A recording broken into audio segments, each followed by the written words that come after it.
அருந்தரும் பொன்னார் மொழி அமுடன் திரு நனாவுடையார் திருவடிகளை வணங்கி, அறுதலும் சொர்ணாம்பிகை தாயாருடைய நபர் சுகவனேஸ்வர பெருமானுடைய திருவடி தாமரைகளை மனமொழி மெய்களாலை வணங்கி, எம்பெருமக்கள் நாயன்மாருடைய பொன்னார் திருவடி தாமரைகளை முக்கண்களாலை வணங்கி, உரையாசிரி சிவகணையாவுடைய திருவடிகளை நேர இணைந்து அடியனுடைய ஞானாசிரி பிறந்தையாருடைய திருவடி தாமர்களை மனமொழி மெய்களாலை வணங்கி, இந்த நிகழ்ச்சியை ஏற்பாடு செய்து கொண்டிருக்கக்கூடிய நம்முடைய திருக்கூட்ட அடியார் பெருமக்களுடைய திருவடிகள் எல்லாம் முதற்கண் வணங்கி, முருகநாயனார் திருமடத்தினுடைய அன்பர் பெருமக்களை வணங்கி, அர்த்தசாம பூசை வழிபாட்டுக்குழு அடியார் பெருமக்களை எல்லாம் வணங்கி, இங்கு நம்முடைய ஆலயத்திலே ஓதுவாமூர்த்திகளாக இருந்து பணி செய்து கொண்டிருக்கக்கூடிய நம்முடைய மதிப்பிற்கும் அன்பிற்கும் உரிய தங்கமணி, அவரது துணைவியார் மஞ்சுளா அம்மா மற்றும் இங்கு எழுந்தருளி இருக்கக்கூடிய அடியார் பெருமக்களுடைய திருவடியில் எல்லாம் மனம் மொழி மெய்களாலை வணங்கி அமைகின்றேன். அன்பார்ந்த சுனைச்சொலர்களே, இன்று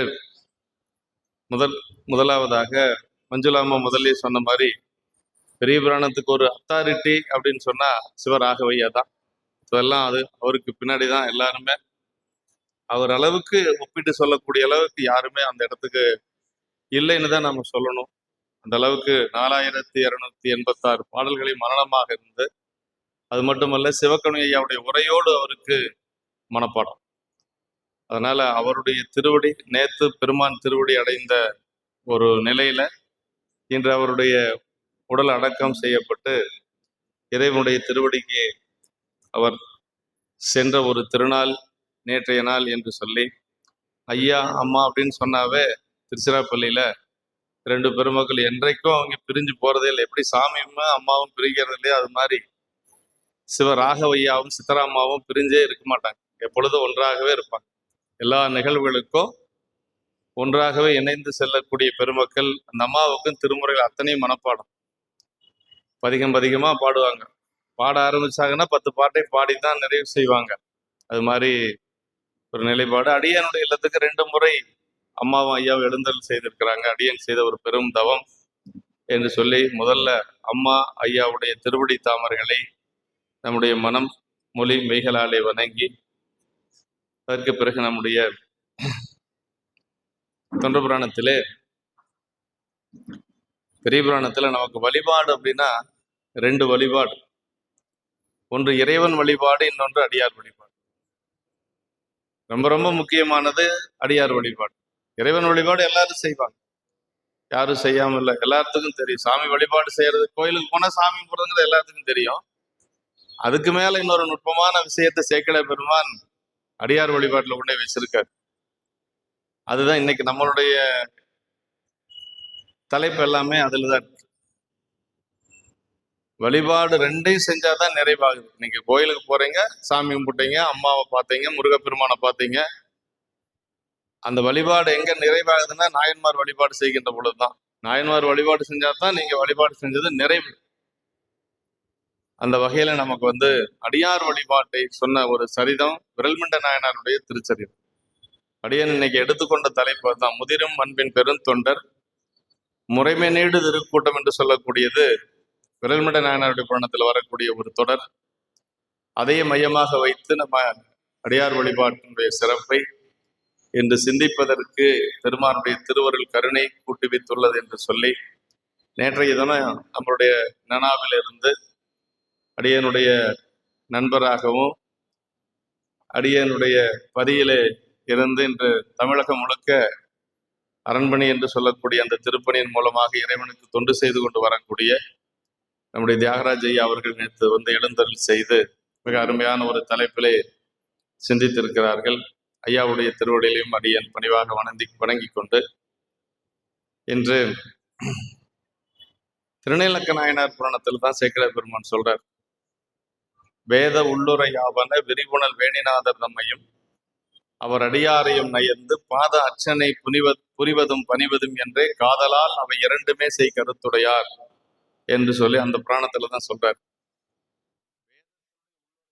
அப்படின்னா வேதத்தினுடைய மைய கருத்தாக வேதத்துல என்ன சொல்லப்பட்டிருக்குது அப்படிங்கிறத சேக்கிழார் பெருமான் நமக்கு சொல்றார்.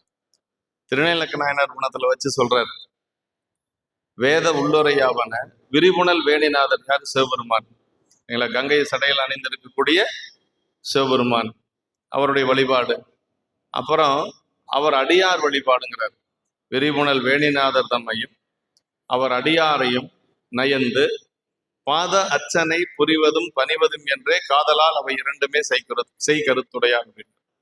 இது ரெண்டும் தான் வேதத்துல சொல்லப்பட்டிருக்கு என்று சொல்லி நமக்கு சேக்கிழ பெருமான் அந்த சரியத்துல சொல்லியிருக்கிறார். அந்த வகையில அந்த அடியார் வழிபாடு எப்ப இருந்து நல்ல ஒரு விளக்கம் பெற்றது அப்படின்னு சொன்னா, சுந்தரமூர்த்தி சாமிகள் அவதாரம் செய்து திருத்தொண்ட தொகை நமக்கு கிடைச்சதுக்கு பிறகுதான் விளக்கம் பெற்றது. அதுக்கு முன்னாடி இருந்திருக்கு. அப்பர் சாமிகளுடைய தேவாரத்துல எல்லாம் அங்கங்க இருக்கு, அடியாருடைய பெருமைகளை சொல்லப்பட்டிருக்கு.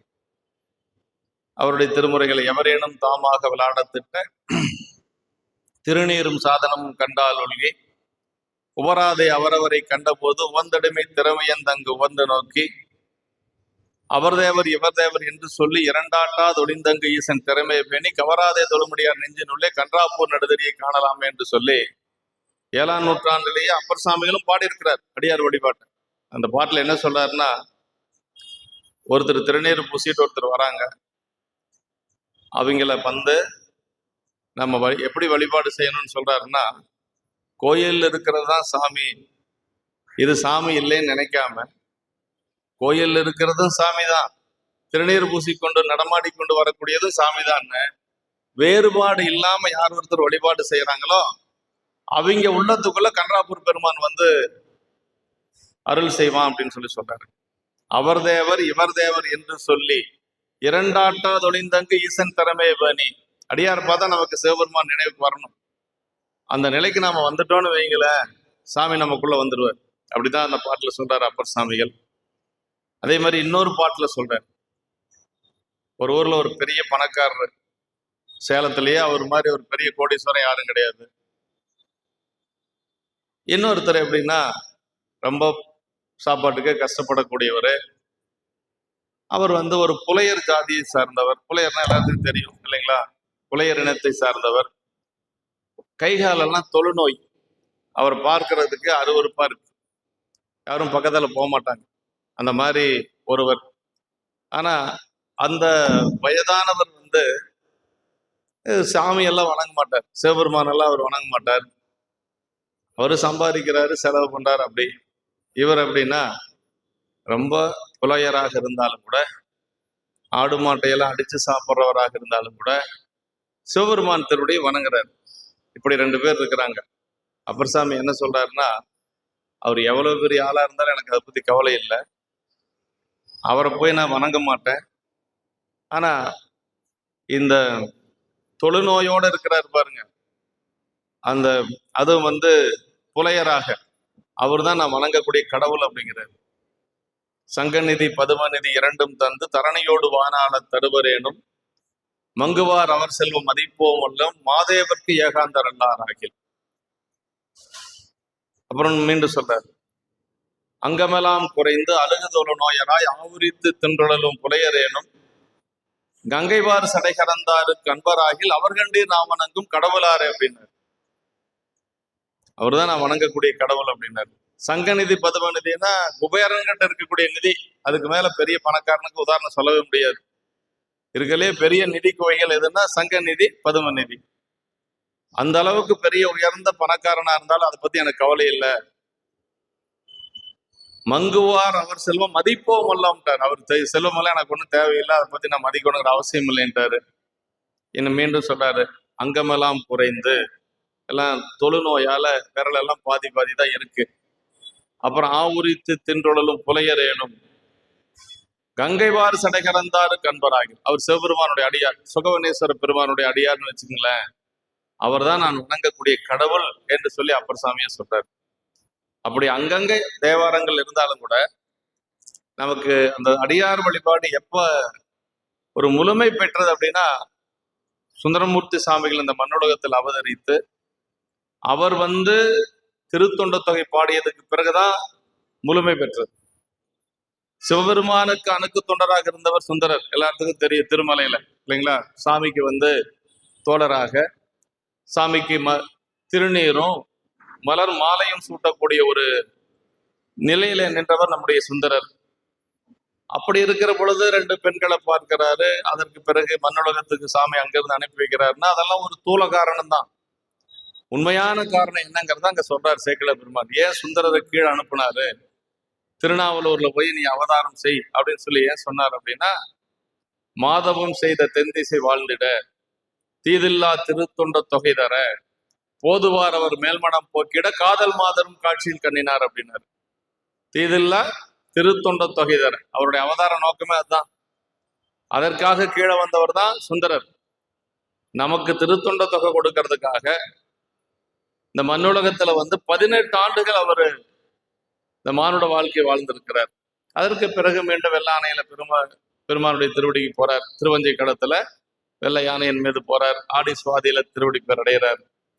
இப்படி இருக்கின்ற பொழுது இந்த திருத்தொண்ட தொகை வர்றதுக்கு நம்மளுக்கு முக்கியமான காரணமா இருந்தவர் யார் அப்படின்னா, விரல்மண்ட நாயனார்னு ஒருத்தருங்க. அவர் கேரள மாநிலத்தை சார்ந்தவர். கேரள மாநிலத்துல செங்கனாச்சேரி, அதாவது செங்குன்றூர் அப்படின்னு ஒரு ஊர் இருக்கு. கோட்டயத்திலிருந்து ஒரு 30 கிலோமீட்டர் 35 கிலோமீட்டர் இருக்கு. சபரிமலை போற வழியில் இருக்கு. செங்குன்றூர் அப்படின்னு சொல்லி இருக்கு. அந்த ஊர்ல அவதரித்தவர், ஒரு வேளாண் குலத்தில் அவதரித்தவர். அவருடைய தொண்டு என்னன்னா, எல்லா கோயிலுக்கும் போக வேண்டியது, கோயில்ல போய் முதல்ல திருக்கூட்டத்தை வணங்குறது அடியார்ல, அதற்கு பிறகு இறைவனை வணங்குவது. அப்படி ஒரு நியதி வச்சிருக்கிறார் அவர். எங்க போனாலும் சரி முதல்ல திருக்கூட்டத்தை தான் வணங்குறது, அப்புறம்தான் இறைவனை போய் வணங்குவது அப்படின்னு சொல்லி அந்த ஊர்ல அப்படி ஒருத்தர் இருந்தார். கேரள மாநிலத்துல 2 நாயன்மார் நமக்கு. ஒன்று விரல்மண்ட நாயனார், இன்னொருவர் சேரமான் பெருமாள் நாயனார், சுந்தரமூர்த்தி சாமிகளுடைய தோழர். அவர் திருவஞ்சை களத்தில் இருந்தவர். இவர் செங்கனூர் என்று சொல்லக்கூடிய அந்த ஊர்ல அவதரித்தவர். வேளாண் குலத்தை சார்ந்தவர்.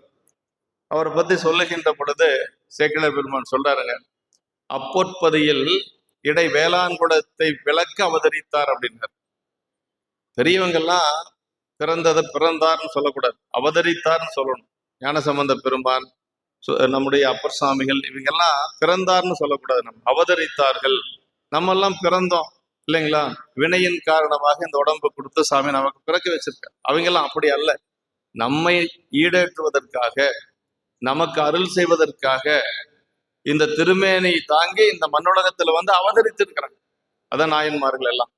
63 நாயன்மார்களும் நம்மள மாதிரியே இருக்கிறாங்கிறதுக்காக அவங்களும் நம்மள மாதிரிதான் நம்ம நினைச்ச கூடாது.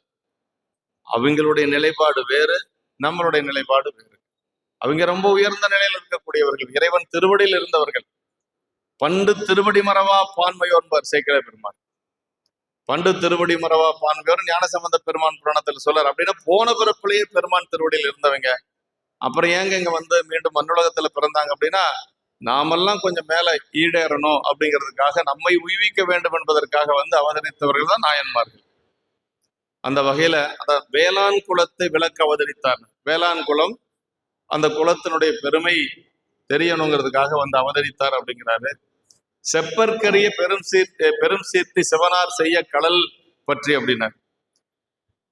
அதாவது பெருமைகளை சொல்ல முடியாது, இறைவனுடைய பெருமைகளை சொல்ல முடியுமா? செப்பற்கரிய பெரும் சீர்த்தி சிவனார் செய்ய கடல் பற்றினார். அவருடைய பெருமைகளை சொல்ல முடியாது. அவ்வளவு பெருமையுடைய சிவபெருமானுடைய திருவடிகளை பற்றி எப்பற்றினையும் அறை அறிவார் அப்படின்னார். ரொம்ப முக்கியங்க. சிவபெருமானுடைய திருவடியை பற்றணும்னு வைங்களேன், உலகப்பற்றெல்லாம் போயிடும். எப்பற்றினையும் அறை அறிவார், எல்லை காண ஒண்ணாதார் அப்படின்னு. அவருடைய பெருமைகள் எல்லையை அடக்க முடியாது, எல்லை காண ஒண்ணாதார். அப்புறம் கடைசியா 4வது பாட்டுல சொல்றார், 4வது வரியில சொல்றார், மெய்ப்பத்தர்வால் பறிவுடையார் அப்படின்னாரு. மெய்ப்பத்தர் அப்படின்னா உண்மையான அடியார்கள், நல்ல ஒழுக்கமுடைய அடியார்கள், சீலமுடைய அடியார்கள். அப்போ ஒழுக்கமில்லாத அடியார்கள் அவர் அன்பு இல்லையா அப்படின்னா அப்படி அல்ல. ஒவ்வொருத்தரும் ஒரு கொள்கை வச்சிருக்கிறாங்க. மெய்ப்பத்தர்கள்வால் பறிவுடையார்,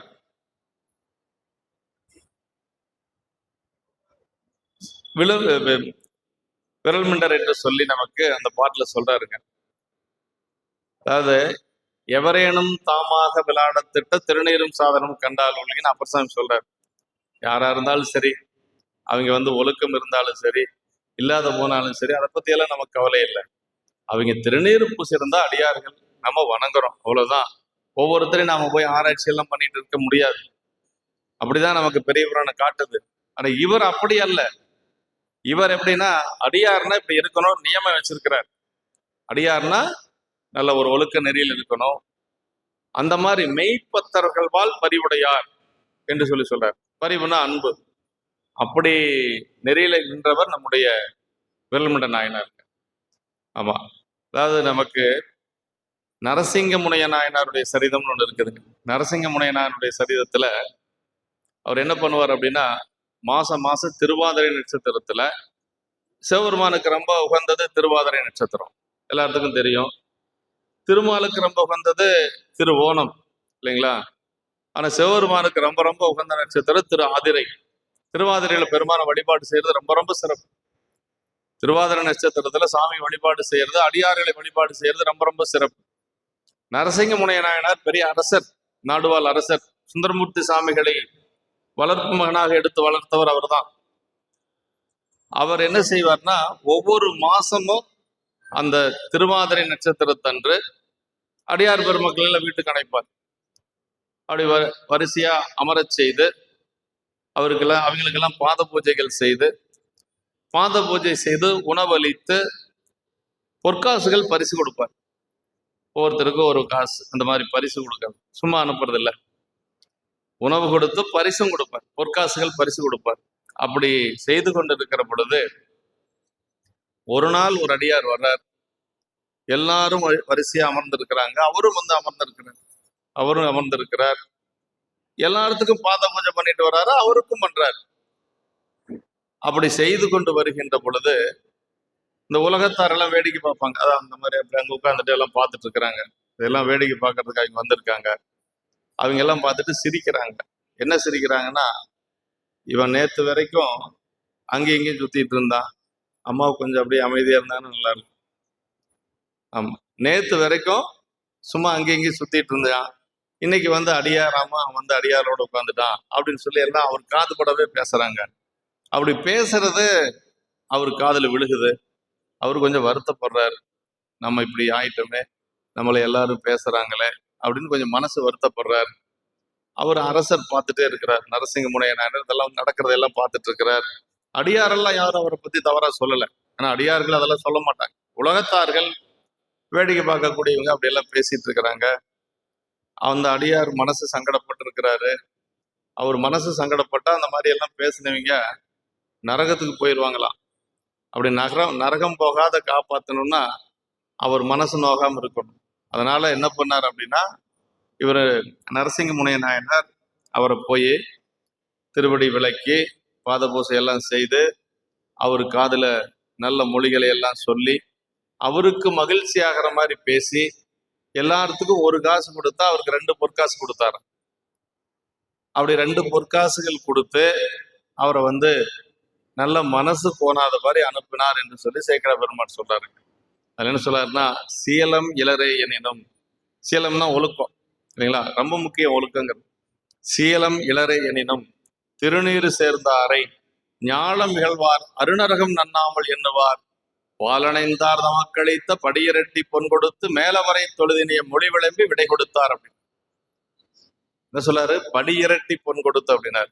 ஒரு தங்க காசு கொடுத்தா அவருக்கு 2 தங்க காசு, மற்ற அடியார்களுக்கு 2 கொடுத்தா அவருக்கு 4, அந்த மாதிரி கொடுத்து மனசு போனாத மாதிரி அவரை அனுப்பினார் என்று சொல்லி சேக்கிழ பெருமான் அந்த சரியத்தில். அப்படின்னா ஒரு அடியார் அப்படின்னா நம்ம எப்படி பார்க்கணும்னா, குலம் குணம் குறியெல்லாம் பார்க்கக்கூடாது. இந்த குலத்தை சார்ந்தவர் இப்படி இருக்காரு, இந்த குணத்தில் இருக்கிறவரு அப்படியெல்லாம் நாம எதுவும் பார்க்கக்கூடாது. குலச்சிறை நாயனார் அப்படிதான் தொண்டு செய்வார். குலச்சிறை நாயனார் குணத்தில், குலச்சிறை நாயனார் பெரிய பாண்டிய மன்னனுடைய அமைச்சர். அவர் எப்படி அடியார் பணி செஞ்சார் அப்படிங்கிறத சேக்கிழ பெருமான் பெரிய புராணத்தில் சொல்றார். குறியில் 4 குலத்தவராயினும் நெறியில் அக்குளம் நீங்கினராயினும் அறிவில் சங்கரருக்கு அன்பர் என பெறில் செறிவுற பணிந்தேத்திய செய்கையார் அப்படின்னார். அப்படின்னா 4 குலம் அந்த காலத்துல 1300 ஆண்டுகளுக்கு முன்னாடி சேக்கிழ பெருமான் சொன்னது 7ஆம் நூற்றாண்டு. அந்த 7ஆம் நூற்றாண்டுல 4 குலம்ங்கிறார். என்ன 4 குலம்னா, அரசர், அந்தனர், வணிகர், வேளாளர். இதுதான் இந்த 4க்குள்ள மற்றதெல்லாம் அடக்கம். இந்த 4 குலத்தை சார்ந்தவர்களாக இருந்தாலும் சரி, அந்த குல வழக்கத்தில் நீங்கியவர்களாக இருந்தாலும் சரி, ஒன்னே ஒண்ணு சிவபெருமானை அடியாராக இருந்தா போதும். அவங்க சிந்தையில மனசுல சிவபெருமான் இருந்தா போதுங்க. அவங்கள பணிந்து வழிபாடு செய்து அவர்களுக்கு அன்னபாலிப்பு செய்து, அது கூட்டமா வந்தாலும் சரி, தனியாக வந்தாலும் சரி, கணங்களாய் வரினும் தமையராய் வரினும்னு ஞானசம்பந்த பெருமான் பாடுறார். அப்படியெல்லாம் பணி செய்திருக்கிறார் குலச்சேரி நாயனார். இத்தனைக்கு அவர் ஒரு பெரிய அரசனிடத்துல மந்திரியா இருக்கிறவர். அப்படி எப்படி செய்ய முடிஞ்சது அப்படின்னா, அதுக்கும் காரணம் சொல்றார் சேக்கிழார் பெருமான். என்ன சொல்றாருன்னா, திண்மை வைப்பினால் திருத்தொண்டில் வளாதவர் காரணம் கண்ணுதல் பெருமானாருக்கு அன்பர் என பெறில் அப்படின்னார். ஒரு தொண்டு யாரால செய்ய முடியும்னா சிவபெருமானுடைய திருவருள் பெற்றவர்களால தான் தொண்டை தவறாம செய்ய முடியும். மற்றவங்க செய்வாங்க, அப்புறம் விட்டுருவாங்க. கொஞ்ச நாளைக்கு செய்வாங்க, விட்டுருவாங்க. உழவாரப்பணி செய்வாங்க, விட்டுருவாங்க. திருவாசகம் படிப்பாங்க, விட்டுருவாங்க. எதையுமே கடைசி வரைக்கும் கொண்டு போக முடியாது அவங்கனால. அது என்ன காரணம்னா, சாமியினுடைய திருவருள் நமக்கு கிடைக்கலன்னு அர்த்தங்க. ஒரு தொண்டு செய்யறதுன்னா தொடர்ந்து செய்யணும். அதுதான் ரொம்ப முக்கியங்க. எந்த தொண்டு வேணாலும் செய்யலாம். மலர் தொடுக்கலாம், தீபம் போடலாம், உழவார பணி செய்யலாம், திருமுறை பாடலாம், எந்த தொண்டு வேணாலும் செய்யலாம். ஆனா தொடர்ந்து செய்யணும். ஆமா, இடையரா அன்புனக்கு என் ஊடகத்தை நின்றுருக தந்தரலியம் உடையானேன்னு மணிவாசக பெருமான் சொல்றாரு. இடையராது செய்யணும். எந்த தொண்டு வேணாலும் செய்யலாம், இடையராது செய்யணும். அப்படி செய்யறதுதான் சிறப்பு. அதுக்காக நம்மளுக்கு என்ன தொண்டு முடியுமோ அதை எடுத்துக்கலாம். ஒருத்தர் அதை செய்யறாங்க, கோயில் கட்டுறாங்க, கும்பாபிஷேகம் பண்றாங்க, என்னால முடியல, வருத்தப்பட வேண்டியதில்லை. நம்ம கோயில் எல்லாருமே கட்ட முடியுமா என்ன? அரண்மனையில சேர்ந்து மாசம் ஒரு 100 ரூபா கொடுக்க முடிஞ்சா கொடுக்கலாம். இல்லை எனக்கு அதுவும் முடியாதுங்க, மலர் பறிச்சு சாமிக்கு போடுங்க, கோயிலை போய் கூட்டுங்க, இப்படியெல்லாம் பணி செய்யலாம். அதனால நம்ம என்ன முடியுமோ அதை செஞ்சா போதுங்க. இப்படிதான் நமக்கு சொல்லப்பட்டிருக்கு. அடியார் வழிபாடுங்கிறது ரொம்ப ரொம்ப முக்கிய சைவத்துல. இந்த சரீரத்துல சொல்றாரு, நதியும் மதியும் புனைந்த சடை நம்பர் விரும்பும் பதியெங்கும் பதிகள் எங்கும் கும்பிட்டு பக்தி நெறியில் பரவி முதிரும் அன்பின் பெரும் தொண்டர் முறைமை நீடு திருக்கூட்டத்து எதிர்முன் பரவும் அருளாலே இறைவர் பாதம் தொலை பெற்றார் அப்படின்னாரு. ரொம்ப அந்த முக்கியமான ஒரு இடம் அது. முதிரும் அன்பின் பெரும் தொண்டர் முறைமை நீடு திருக்கூட்டத்து எதிர்முன் பரவும் அருளாலேன்னு போய் முதல்ல திருக்கூட்டத்தை வணங்குறது. அப்படி திருக்கூட்டத்தை வணங்கி வணங்கி வணங்கி வணங்கி அடியார் பெருமைக்குடைய அருளை பெற்றதுனால சாமியினுடைய திருவருள் ஈஸியா கிடைச்சுதான். எதிர்முன் பரவும் அருளாலே இறைவர் மாதம் தொலை பெற்றார் அப்படின்னு சாமியினுடைய, அதாவது நமக்கு சுகவனேஸ்வர் பெருமானுடைய திருவடி அடையிறதுக்கு ஒரு ஷார்ட்கட் இருக்கு. என்ன ஷார்ட்கட் தெரியுங்களா? அடியார்களை வழிபாடு செஞ்சா உடனடியாக சாமியினுடைய திருவருள் கிடைக்கும். ராகவையா அப்படிதான் சொல்லுவார். ராகவையா சொல்றதை என்ன சொல்லுவார்னா, உங்களுக்கு எளிமையான ஒரு வழி இருக்கு. மொத்தம் 796 பதிகம் தேவாரத்துல. ஞானசம்பந்த பெருமான் 385, நாவுக்கரசு பெருமான் 310, சுந்தரமூர்த்தி சாமிகள் 100 பதிகம். மொத்தம் 796 பதிகம் இருக்குதுங்க. அந்த 796 பதிகத்தையும் தினசரி உங்களால பாட முடியுமானா முடியாது. சரி, 796 பதிகத்தையும் பாடின பலன் ஒரே பதிகத்தில் கிடைக்குது. அப்ப பாடலாம்ல. அவர் அதான் சொன்னாரு, 796 பதிகத்தையும் பாடின பலன் ஒரு பதிகத்துல கிடைக்குது. அதுதான் திருத்தொண்ட தொகை. தில்லைவால் அந்தர்ந்த மடியார்க்கும் அடியன் திருநீலகண்டத்து குயவனார்க்கடியன் இல்லையே என்னாத இயல்வகைக்கும் அடியன் இளையாந்தன் குடிமாறன் அடியார்க்கும் அடியன் வெள்ளுமா மிகவல்ல மெய்ப்பொருளுக்கடியன் விரிபொருள் சொல்கின்றையார் விலன்மெண்டற்கடியன் அல்லிமென் முல்லையந்தார் அவர் நீரிக்கடியன் ஆரூரன் ஆரூரில் அம்மானுக்காலை. 11 பாட்டு. இது 11 பாட்டும் எப்படி இருக்குன்னா 11 மந்திரங்கள் இருக்கு வடமொழியில. சம்கிதா மந்திரங்கள்னு பேர் அதுக்கு. பஞ்சபிரம்ம மந்திரம் 5, சடங்க மந்திரம் 6, 11 பாடல்களும் 11 மந்திரங்களுக்கு சமம்னார் வாரியார் சாமிகள். அதை பத்தி ரொம்ப விளக்கமா பேசி சொல்லியிருக்கிறோம். நம்ம ராகவையா என்ன சொல்றாருன்னா, 796 பதிகத்தையும் படிச்ச பயன் ஒரே பதிகத்துல வேணும்னா திருத்தொண்ட தொகை படிங்க அப்படிங்கிற. நீங்க ஒரு தினசரி பாராயணம் பண்றவங்களா இருந்தா ஒரே ஒரு சின்ன வேண்டுகோள், நீங்க மற்ற பதிகமெல்லாம் படிக்கிறதுக்கு நேரம் இல்லை, எனக்கு இன்னைக்கு வேலை அவசரமா இருக்குன்னா திருத்தொண்ட தொகை படிங்க. அந்த பதிகத்தை மனப்பாடம் பண்ணுங்க. வீட்டுல சமையல் செய்யற போது படிங்க, பூ பறிக்கிற போது படிங்க, வேற எங்காச்சும் கடை வீதிக்கு போற போது அப்படியே சொல்லிட்டே போங்க. அடியார்க்கும் அடியேன், அடியார்க்கும் அடியேன், அடியார்க்கும் அடியேன், உங்களுடைய வினைகள் நீங்க. அதான் ரொம்ப முக்கியம். அப்படிதான் வெள்ளமண்ட நாயனார் சொல்றாரு. முதிரும் அன்பின் பெரும் தொண்டர் அப்படின்னாரு. முறைமை நீடு திருக்கூட்டத்து எதிர்முன் பரவும் அருளாலே இறைவர் வாதம் தொலை பெற்றார் அப்படின்னாரு. சாமியுடைய திருவடிக்கு போறதுக்கு ஒரு ஷார்ட்கட் எளிமையான வழி என்னன்னா அடியார் திருப்பட்டத்தை வணங்குறது. அதே மாதிரி கோயிலுக்குள்ள போனீங்கன்னா நாயன்மார் முதல்ல வழிபாடு செய்யுங்க. இறைவனையே வழிபாடு செஞ்சாலும் கூட கடைசியா நாயன்மார் வழிபாடு செய்யணும். கும்பிட்ட பயன் காண்பார் போல் மெய்வேட பெருமானை கண்டு வீழ்ந்தார் அப்படிம்பாரு சேக்கிழ பெருமான். ஞானசம்பந்த பெருமான் காலத்தி போறார். காலத்தி போய் காலத்திநாதரை வழிபாடு செய்யறார். காலத்திநாதரை வழிபாடு செஞ்சுட்டு கண்ணப்ப நாயனார் வழிபாடு செய்யறார். கண்ணப்ப நாயனார் வழிபாடு செய்யற பொழுது எப்படி செஞ்சாருன்னா, கும்பிட்ட பயன் காண்பார் போல், சாமி கும்பிட்டு ஒரு பயன் கிடைக்கும் இல்லையா, அந்த பயன் இருந்தாதான் அடியார் வழிபாடு செய்ய முடியுமா அதுல சொல்றாரு. இப்ப காலத்திநாதரை கும்பிட்டதனுடைய பயன் கண்ணப்பரை வழிபாடு செஞ்சார் அப்படின்னாரு. அப்படி வழிபாடு எப்படி செஞ்சார் அப்படின்னா, மெய்வேட பெருமானை கண்டு வீழ்ந்தார் அப்படின்னார். அப்படியே அப்படியே விழுந்து வணங்கினார். யாரு? ஞானசம்பந்த பெருமான். எப்படிப்பட்ட ஞானசம்பந்த பெருமான்?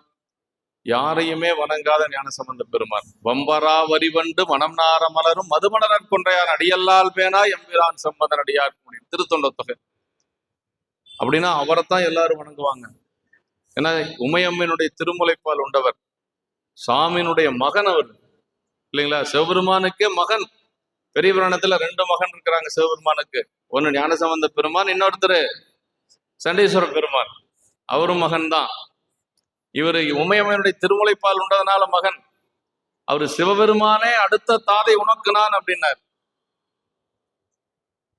அவரு சிவபூசை செய்கின்ற பொழுது அந்த பாலை இடறச் செய்த அப்பாவுடைய காலை வெட்டிடுறார். காலை வெட்டின அப்பா இறந்தே போயிடுறார். மண் மேல விழுந்து இறந்து போயிடுறார். அப்ப இறந்ததை மட்டும் அவர் அத நிறுத்தல பூஜைய. அவர் பாட்டுக்கு பூஜை பண்ணிட்டே இருக்கிறார். அப்பதான் சாமி வெளிப்பட்டு ஈன்ற தாதை தனை விலை எறிந்தாய், அடுத்த தாதை உனக்கு அப்படின்னார். சாமியே சொல்றாரு. அதைய சொல்லிட்டு என்ன பண்ணாருன்னா, அப்படி கட்டி பிடித்து முத்தம் கொடுக்கிறார். சொன்னா போதுமா, செய்யணும் இல்லையா, மகன் சொன்னா போதுமா, மகனை எப்படி உச்சி முகந்தாருங்கிறார் சேக்கிழ பெருமாள். அப்படி உச்சி முகந்தார் அப்படின்னு சொல்லி, அதனால அவர் மகன். உமையம்மையனுடைய திருமுலைப்பால் உண்டதுனால ஞானசம்பந்த பெருமான ஒரு மகன். 2 மகன் பெரிய புராணத்துல. ஒரு அப்பா, கண்ணப்பர் தான் அப்பா அவருக்கு. நெல்லு கண்ணப்ப நெல்லு கண்ணப்பன்னு 3 முறை சொல்றாரு.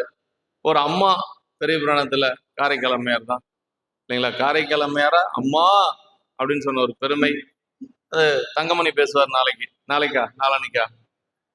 ஆமா, சிவபெருமானே சொல்லார், வறுமைகள் நம்மை பேணும் அம்மைகா நுமையே இப்பெருமை சேர் வடிவம் வேண்டி பெற்றனல் என்று அருகு வந்து அணைய நோக்கி அம்மையே என்னும் செம்மை ஒரு மொழி உலகெல்லாம் உயவே அருளி செய்தார். சிவபெருமானே அம்மான்னு சொல்லியிருக்காங்கன்னா எவ்வளவு பெருமை அம்மாவுக்கு. அது அதிகமான உள்ள போகல, அவர் பேசிக்குவார் நாளானிக்கு. இப்ப அந்த விரல்மிண்ட நாயனார் இப்ப திருக்கூட்டத்தை வணங்கித்தான் அடியார வணங்கணுங்கிற கொள்கையுடையவர். அப்படி பணி செய்து கொண்டு இருக்கிற பொழுது சுந்தரர் திருமணமான புதிது திருவாரூர்ல பறவை நாச்சியாருக்கு அவருக்கு திருமணம் ஆயிடுச்சு. அப்படி திருமணம் ஆகியே என்ன பண்றாருன்னா, இறைவனை வழிபாடு செய்யறதுக்கு வர்றாரு. எப்பொழுதும் திருவாரூர் நீங்க வழிபாடு எப்படி செய்யணும்னா, கிழக்கு வாயில் வழியாத்தான் வரணும். கிழக்கு வாயில் வரைய வருகின்ற பொழுது வலது பக்கமா தேவாசிரியம்மன் திருக்காவணம்னு இருக்கு. அதை முதல்ல வணங்கணும், அப்புறம் தான் நீங்க உள்ள போகணும். இதுதான் விதி. மற்ற கோயில் நீங்க எப்படி வேணாலும் வணங்கலாம். ஆனா திருவாரூர் வழிபாடு செஞ்சா எந்த கோயில், எந்த கோபுரம், 4 பக்கம் கோபுரம் இருக்கு, 4 எந்த கோபுரத்து வழியா போனாலும் கூட தேவாசிரியனை வணங்கணுங்க. அங்கதான் அடியார் பெருமக்கள் இருக்கிறாங்க, சீவன் முக்த அடியார்கள் இருக்கிறாங்க. திருக்கூட்ட சிறப்புல சொல்லக்கூடிய எல்லாம் அங்கதான் இருக்கு. பூவார் திசைமுகன் இந்திரன் பூமிசை மாவால் அகடத்து மால் முதல் வானவர் ஓவாது எவரும் நிறைந்துரைந்துள்ளது தேவாசிரியம் திருக்காவணம் அப்படின்னு. அப்படின்னா எதுக்காக திசைமுகன்னா பிரம்மா, திருமால், இந்திரன், எல்லா தேவர்களும் அங்க உட்கார்ந்து இருக்கிறாங்க. ஏன் உட்கார்ந்துட்டு இருக்கிறாங்க தெரியுங்களா? அங்க இருக்கிற அடியார்களை வழிபாடு செய்யறதுக்கு, சாமியை வழிபாடு செய்யறதுக்கு இல்ல. நல்லா தெரிஞ்சுக்கணும், அங்க இருக்கிற அடியார்கள் எப்படிப்பட்ட அடியார்கள் தான் சேக்கிழ பெருமான் சொல்றாரு. அறந்தை தீர்க்கும் அடியவர் மேனி மேல் நிறந்த நீற்றொளி ஆழ்நிறை தூய்மையால் புறந்த அஞ்செழுத்து ஓசை பொழிதலால் பரந்த ஆயிரம் பார்க்கடல் போல்வது அப்படின்னாரு. அறந்தைன்னு என்ன தெரியுங்களா? துன்பம். அறந்தை தீர்க்கும் அடியவர்னா அங்க இருக்கக்கூடிய அடியார்களை போய் நம்ம ஒரு தடவை வழிபாடு செஞ்சுட்டோம்னா, தேவாசிரியன் மண்டபத்தில் இருக்கக்கூடிய அடியார்கள் நம்ம பிறப்பே நீங்கிருங்கிறார். இருக்கிறதுலே பெரிய துன்பம் என்ன தெரியுங்களா? பிறவி துன்பம் தான். அந்த பிறவி துன்பம் நீங்கணும்னா என்ன செய்யணும்? அங்க இருக்கிற தேவாசிரியன் மண்டபத்தில் இருக்கிற அடியார்களை வணங்கணும். அது அறந்தை தீர்க்கும் அடியவர் மேனி மேல் அப்படி திருநீர் பூசி இருக்கிறாங்க. அது எப்படி இருக்குன்னா பார்க்கடலை போல இருக்குது அப்படிங்கிறாங்க. அப்புறம் அஞ்செழுத்த சொல்லிட்டு இருக்கிறாங்க. அந்த மண்டபம் எப்படி இருக்கும் பாருங்க. அப்படி திருநீர் பூசி இருக்கக்கூடிய காட்சி ஒரு பார்க்கடல் போல் இருக்குது. எல்லாத்துக்கும் மேனிலையும் திருநீர், நெத்தியில திருநீர், உடம்புல திருநீர். அதனால அதான் சொல்றார், அறந்தை தீர்க்கும் அடியவர் மேனி மேல் நிறந்த நீற்றொழியால் அப்புறம் புறந்த அஞ்செழுத்து ஓசை பொழிதலால் அப்படின்னாரு. அப்புறம் அஞ்செழுத்து சொல்லிட்டே இருக்கிறாங்க. அதனால அது எப்படி இருக்குன்னா ஒரு பார்க்கடலை போல இருக்கிறது அப்படிங்கிறார். அவர் சுந்தரர் உள்ள வர்றார். அப்படி உள்ள வருகின்ற பொழுது திருமணம் ஆயிடுச்சு. பரவினாச்சாரை திருமணம் செய்த ஒரு நாள் தான். உற்றிடம் கொண்ட பெருமான வணங்காம அவரால் இருக்க முடியாது. அப்படி கிழக்கு வாயில் வழியா வருகின்ற பொழுது அந்த அடியார் பெருமக்கள் எல்லாம் இருக்கிறாங்க. அந்த தேவாசி மண்டபத்துல அடியார்கள்லாம் அப்படி அமர்ந்து கொண்டு இருக்கிறாங்க. அங்க விரல்மண்ட நாயனாரும் இருக்கிறார். இவர் என்ன செய்யறாரு அப்படின்னா, அவங்களை எல்லாம் போய் நேரில் வணங்குறதுக்கு எனக்கு தகுதி இல்லை, அவங்க எல்லாம் பெரிய அடியார்கள், அவங்ககிட்ட போய் நேரில் நிக்கிறதுக்கு முதல் நமக்கு தகுதி இல்லைன்னு சொல்லி மனசுல வணங்கிட்டு அப்படி ஒரு வாரம் ஒதுங்கி வர்றாரு. அது மனசுக்குள்ள என்ன நினைக்கிறார் அப்படின்னா, இவருக்கு யான் அடியேனாக பண்ணும்னால் என்னால் என்று பரமர்தால் பரவி சென்றார். அப்படி சாமி இவங்க எல்லாம் பெரிய அடியாரு சாமி, நான் என்னமோ நீங்க ஆட்கொண்டீங்க, வாடா சுந்தரா அப்படின்னு சொன்னீங்க, வந்துட்டேன், இவங்களுக்கெல்லாம் எப்ப சாமி நான் ஆளாகிறது அப்படின்னு சொல்லி சாமி கிட்ட மனசுல நினைச்சிட்டு வர்றாரு. ஆனா விரல்மண்ட நாயனார் என்ன நினைச்சுக்கிறார் அப்படின்னா, சுந்தரன் சாமியினுடைய தோழர் இல்லைங்களா? அதே திருவாரூர்ல தான் சொல்ற, நம்மை தோழமையாக தந்தனம் அப்படின்னாரு. இவர் போய் நானும் நீயும் நண்பரா இருக்கலாம்னு சொல்ல முடியுமா? சாமி கிட்ட போய் சிவனேசர்கிட்ட போய் சாமி நம்ம 2 பேரும் ஃப்ரெண்டா இருக்கலாம் அப்படின்னு நம்ம சொல்ல முடியுமா? அவரு சொல்லலாம் இல்லையா? ஆரூர் பெருமான் சொன்னார், சுந்தரர் போய் நிக்கல, என்ன நீங்க தோழனா ஏத்துக்கன்னு சுந்தரர் போய் நிக்கல, ஆரூர் பெருமான் சொன்னார், அசரீரியா சொன்னார், உம்மை நம்மை உமக்கு தோழமையாக தந்தனம் அப்படின்னார். அதுல இருந்து தம்பிரான் தோழர் ஆயிட்டாரு. அப்படி அவர் என்ன நினைச்சுக்கிறாரு விரல்மண்ட நாயனாரு, இவன் சுந்தரம் அடியார்ல வணங்காத போறான், அதனால அவன் புறகு அப்படின்னாரு. புறகுன்னா தள்ளி வைக்கிறது, திருக்கூட்டத்துக்கு புறகுனாரு. பரவாயில்ல, சுந்தரர் தானே புறகுன்னு சொன்னாரு, அதை எப்படியோ பேசி சரி பண்ணிக்கலான்னா, அடியாரை வணங்காத சென்ற சுந்தரனை ஆட்கொண்ட சிவபெருமானே புறகுனார். யாராலையும் சொல்ல முடியாது, இதுவரைக்கும் யாரும் சொல்லல. இதுவரைக்கும் யாரு சொன்னவங்க யாரும் இல்லை, அவருக்கு முன்னாடியும் இல்லை அவருக்கு பின்னாடியும் இல்ல. சிவபெருமான புறகுன்னு சொல்ல முடியுமா? ஒரு சமயத்தினுடைய கடவுள், அந்த சமயத்தினுடைய கடவுளையே புறகுன்னு சொல்லக்கூடிய தைரியம் எப்படி வந்தது அவருக்கு? அது சாமி கொடுத்தது தானே, அது சாமி கொடுத்த தைரியம் தானே, இல்லைன்னா அவர் சொல்ல முடியுமா? புறகுன்னு சொன்னாருங்க. அதான் சேக்கிழ பெருமாள் சொல்றாருங்க, திருவார் பெருமை திகழ்கின்ற தேவாசிரியனை பொழிந்து மறுவான் என்ற சிவனடியாரை தொழுது வணங்கு வந்தனையாது ஒருவாறு ஒதுங்கும் வந்தொண்டன் புறகு என்று உரைப்ப சிவனருளால் பெருகான் என்ற பெரும்பேறு பெற்றார் மீன்றும் பெற நின்றார் அப்படின்னாரு. சொல்றாரா அவரு? என்ன சொல்றாரு? திருவார் பெருமை திகழ்கின்ற தேவாசிரியனை பொழிந்து மறுவான் என்ற சிவனடியாரை தொழுது வந்தனையாது அப்படின்னு, அங்க இருக்கிற அடியார்களை வணங்காத வந்ததுனால புறகு என்று உரைப்ப அப்படின்னாரு. அவர் புறகுன்னு சொன்னாரு. அப்படி புறகுன்னு சொன்ன உடனேயே சாமி சொன்னாராம், மேல இருந்து சொல்றாரு சாமி, அசரீரியா சொல்றாரு, ஏப்பா நான் அடியார் கூட தான்ப்பா இருக்கிறேன், என்ன புறகுன்னு சொல்றைய, நாம் உலது அடியாருடன் அப்படின்னு சொல்லி திருவாரூர் பெருமான் சொல்றாரு. ஏன்டா இப்படி எல்லாம் சொன்ன, உன்னை அப்படியெல்லாம் சாமி சொல்லல, என்னை புறகுன்னு சொல்றையா, நான் இருக்கிறது அடியார் கூட தான்ப்பா இருக்கிறேன் அப்படின்னு சிவபெருமானே சொன்னதாக சேக்கிழார் பெருமான் சொல்றாரு. இந்த சரியத்துல விரல்மண்ட நாயனார் சரியத்துல சொல்றாரு. என்ன சொல்றாருன்னா, ஞாழம் உய்ய நாம் உய்ய நம்பி சைவன் நெறியின் சீலம் உய்ய திருத்தொண்ட தொகைமின் பாட செழுமறைகள் ஓலமிடம் ஒருவர் யார்தான் அடியாருடன் நாம் உளது என்றால் ஆலம் அமது செய்த பிரான் அடியார் பெருமை அறிந்தார் யார் அப்படின்னார். இதான் அந்த சரீரத்தில் முக்கியமான ஒரு இடங்க. ஞானம்னா உலகங்க. இந்த உலகமெல்லாம் உய்யும்படியாக, உலகத்தில் இருக்கக்கூடிய நாமெல்லாம் உய்யும்படியாக, அது மட்டுமல்ல சைவ நெறியின் சீலம் உய்யும்படியாக. சைவ நெறிக்குன்னு ஒரு ஒழுக்கம் இருக்கு. என்னன்னா அடியார் வழிபாடு ரொம்ப முக்கியங்க. அது சைவ நெறியின் சீலம் உய்ய திருத்தொண்ட தொகைமுன் பாட செழுமறைகள் ஓலமுடன் உணர்வர் யார் அப்படின்னார். செழுமறைகள் வேதங்கள் எல்லாம் வேதங்கள் ஐயா என ஓங்கி ஆழ்ந்து அகன்ற நுண்ணியனே என்னார் மணிவாசக பெருமான். வேதங்கள் எல்லாம் ஓலமிட்டு காண முடியாத சிவபெருமான் இப்ப அவர் ஓலமிடுறார்.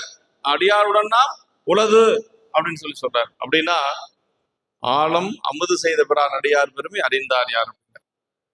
அழகால விடத்தை உண்ட சிவபெருமானுடைய அடியாருடைய பெருமைகளை யார் அறிந்தவர்கள் அப்படின்னா யாரும் இல்லைன்னு அர்த்தங்க. அவனுடைய அடியார் பெருமைகளை முழுமையாக அறிந்தவர்கள் யாரும் இல்லை அப்படின்னு சொல்லி அர்த்தங்க. இப்ப அப்படி வணங்கி கொண்டு போறார். இவர் கோபமா இருக்கிறார். இதெல்லாம் நடந்து கொண்டு இருக்கிறது. சாமிக்கும் தெரிஞ்சிருச்சு விரல் மண்டர் கோபமா இருக்கிறார் அப்படின்னு சொல்லி சாமி என்ன பண்ணாருன்னா சுந்தரருக்கு பின்பக்க வழியாக அவருக்கு காட்சி கொடுத்தார். அதுக்கு ஒட்டு தியாகேசர்னு பேருங்க. சாமியே விரல் மண்டருக்கு கோபத்துக்கு ஆட்பட்டு சுந்தருக்கு எப்படி காட்சி கொடுக்கிறாரு? ஒட்டு தியாகேசராக வெளியில வடக்கு வாயில காட்சி கொடுப்பார்.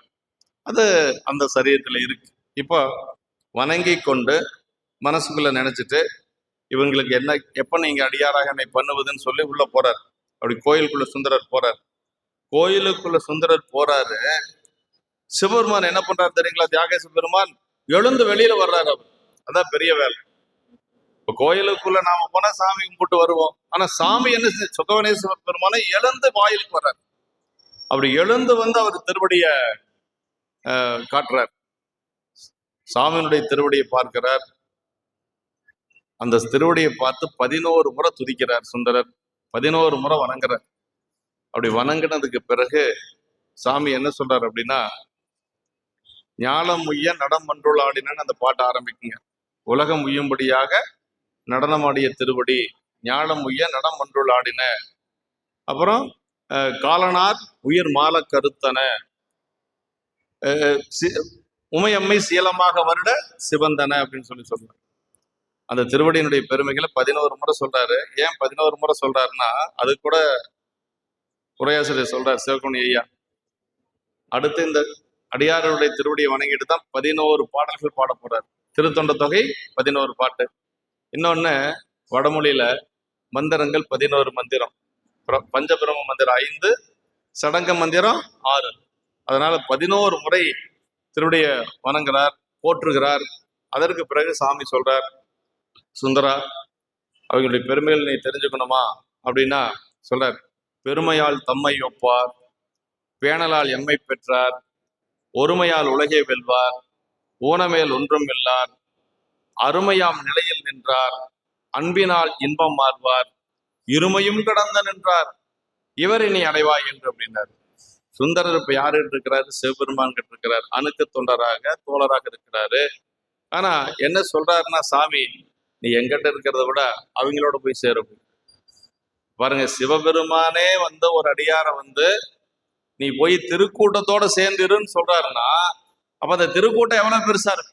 சாமியே சொல்றார், தன்னிடத்தில் இருக்கக்கூடிய ஒருவரை சிவபெருமானே சொல்றார், போய் அவங்களோட சேர்ந்துக்கோ அப்படிங்கிற. அவரை நீ அடைவாய் என்று சொன்னது யாரு? ஆரூர் பெருமான் சொல்றார். தம்பி என்ன பண்றாரு அவரு? அப்புறம் கொடுத்துக்கல வெய்ய, 3 மணி நேரமா ஆகி போச்சு, 10 நிமிஷத்துல என்ன தண்ணி? ஒரு பக்கம் உட்காரு, நீ வேடுங்கிறவங்க குடிச்சுக்காங்க. சுமார் 10 நிமிஷம் ஆச்சு ஆரம்பிச்சு, அதுக்குள்ள தண்ணி கொடுத்துட்டு முதல்ல கொடுத்துருக்கலாம்ல ஆளுக்கு ஒவ்வொரு பாட்டு. அப்படி அந்த பெருமையால் தொம்மை எப்பார் அப்படின்னா, அவங்களுடைய பெருமைகளுக்கு முன்னாடி வேற யாரையும் சொல்ல முடியாது. அடியாருடைய பெருமை ஒருத்தர் நாவுக்கரசு பெருமான் இருக்கிறாருன்னா அவருக்கு இணைய இன்னொருத்தர் சொல்ல முடியாது. ஞானசம்பந்த பெருமான் இருக்கிறாருன்னா அவருக்கு இணைய இன்னொருத்தரை சொல்ல முடியாது.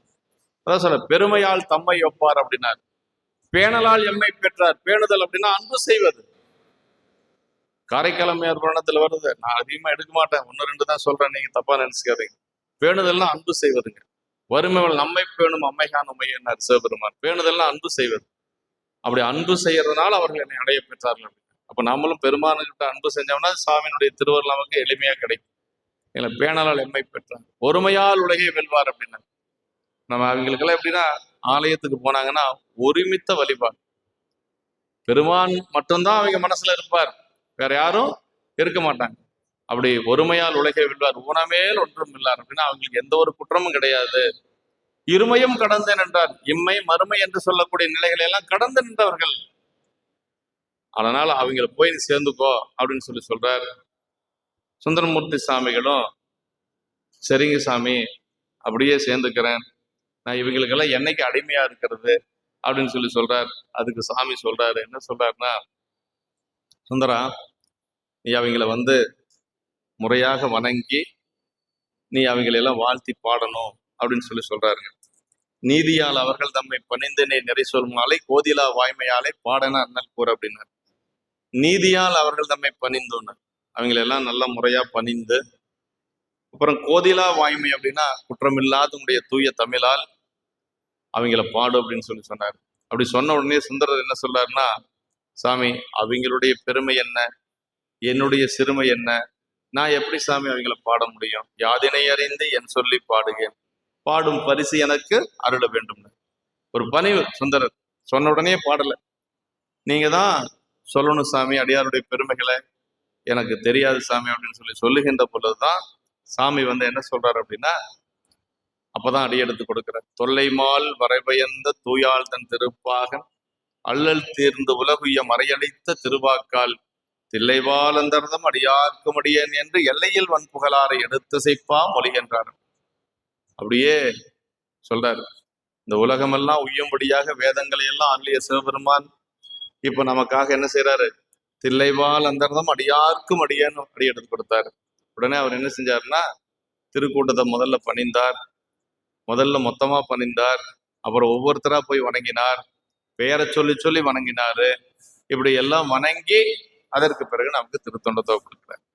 தூரத்தே திருக்கூட்டம் பலமுறையால் தொழுது அன்பு சேரத்தாழ்ந்து எழுந்தருகு சென்றெய்து நின்றலியா வீரத்தார் எல்லாருக்கும் தனித்தனி பேரடியேன் என்று ஆர்வத்தால் திருத்தொண்ட தொகைப்பதிகம் அருள் செய்தார்.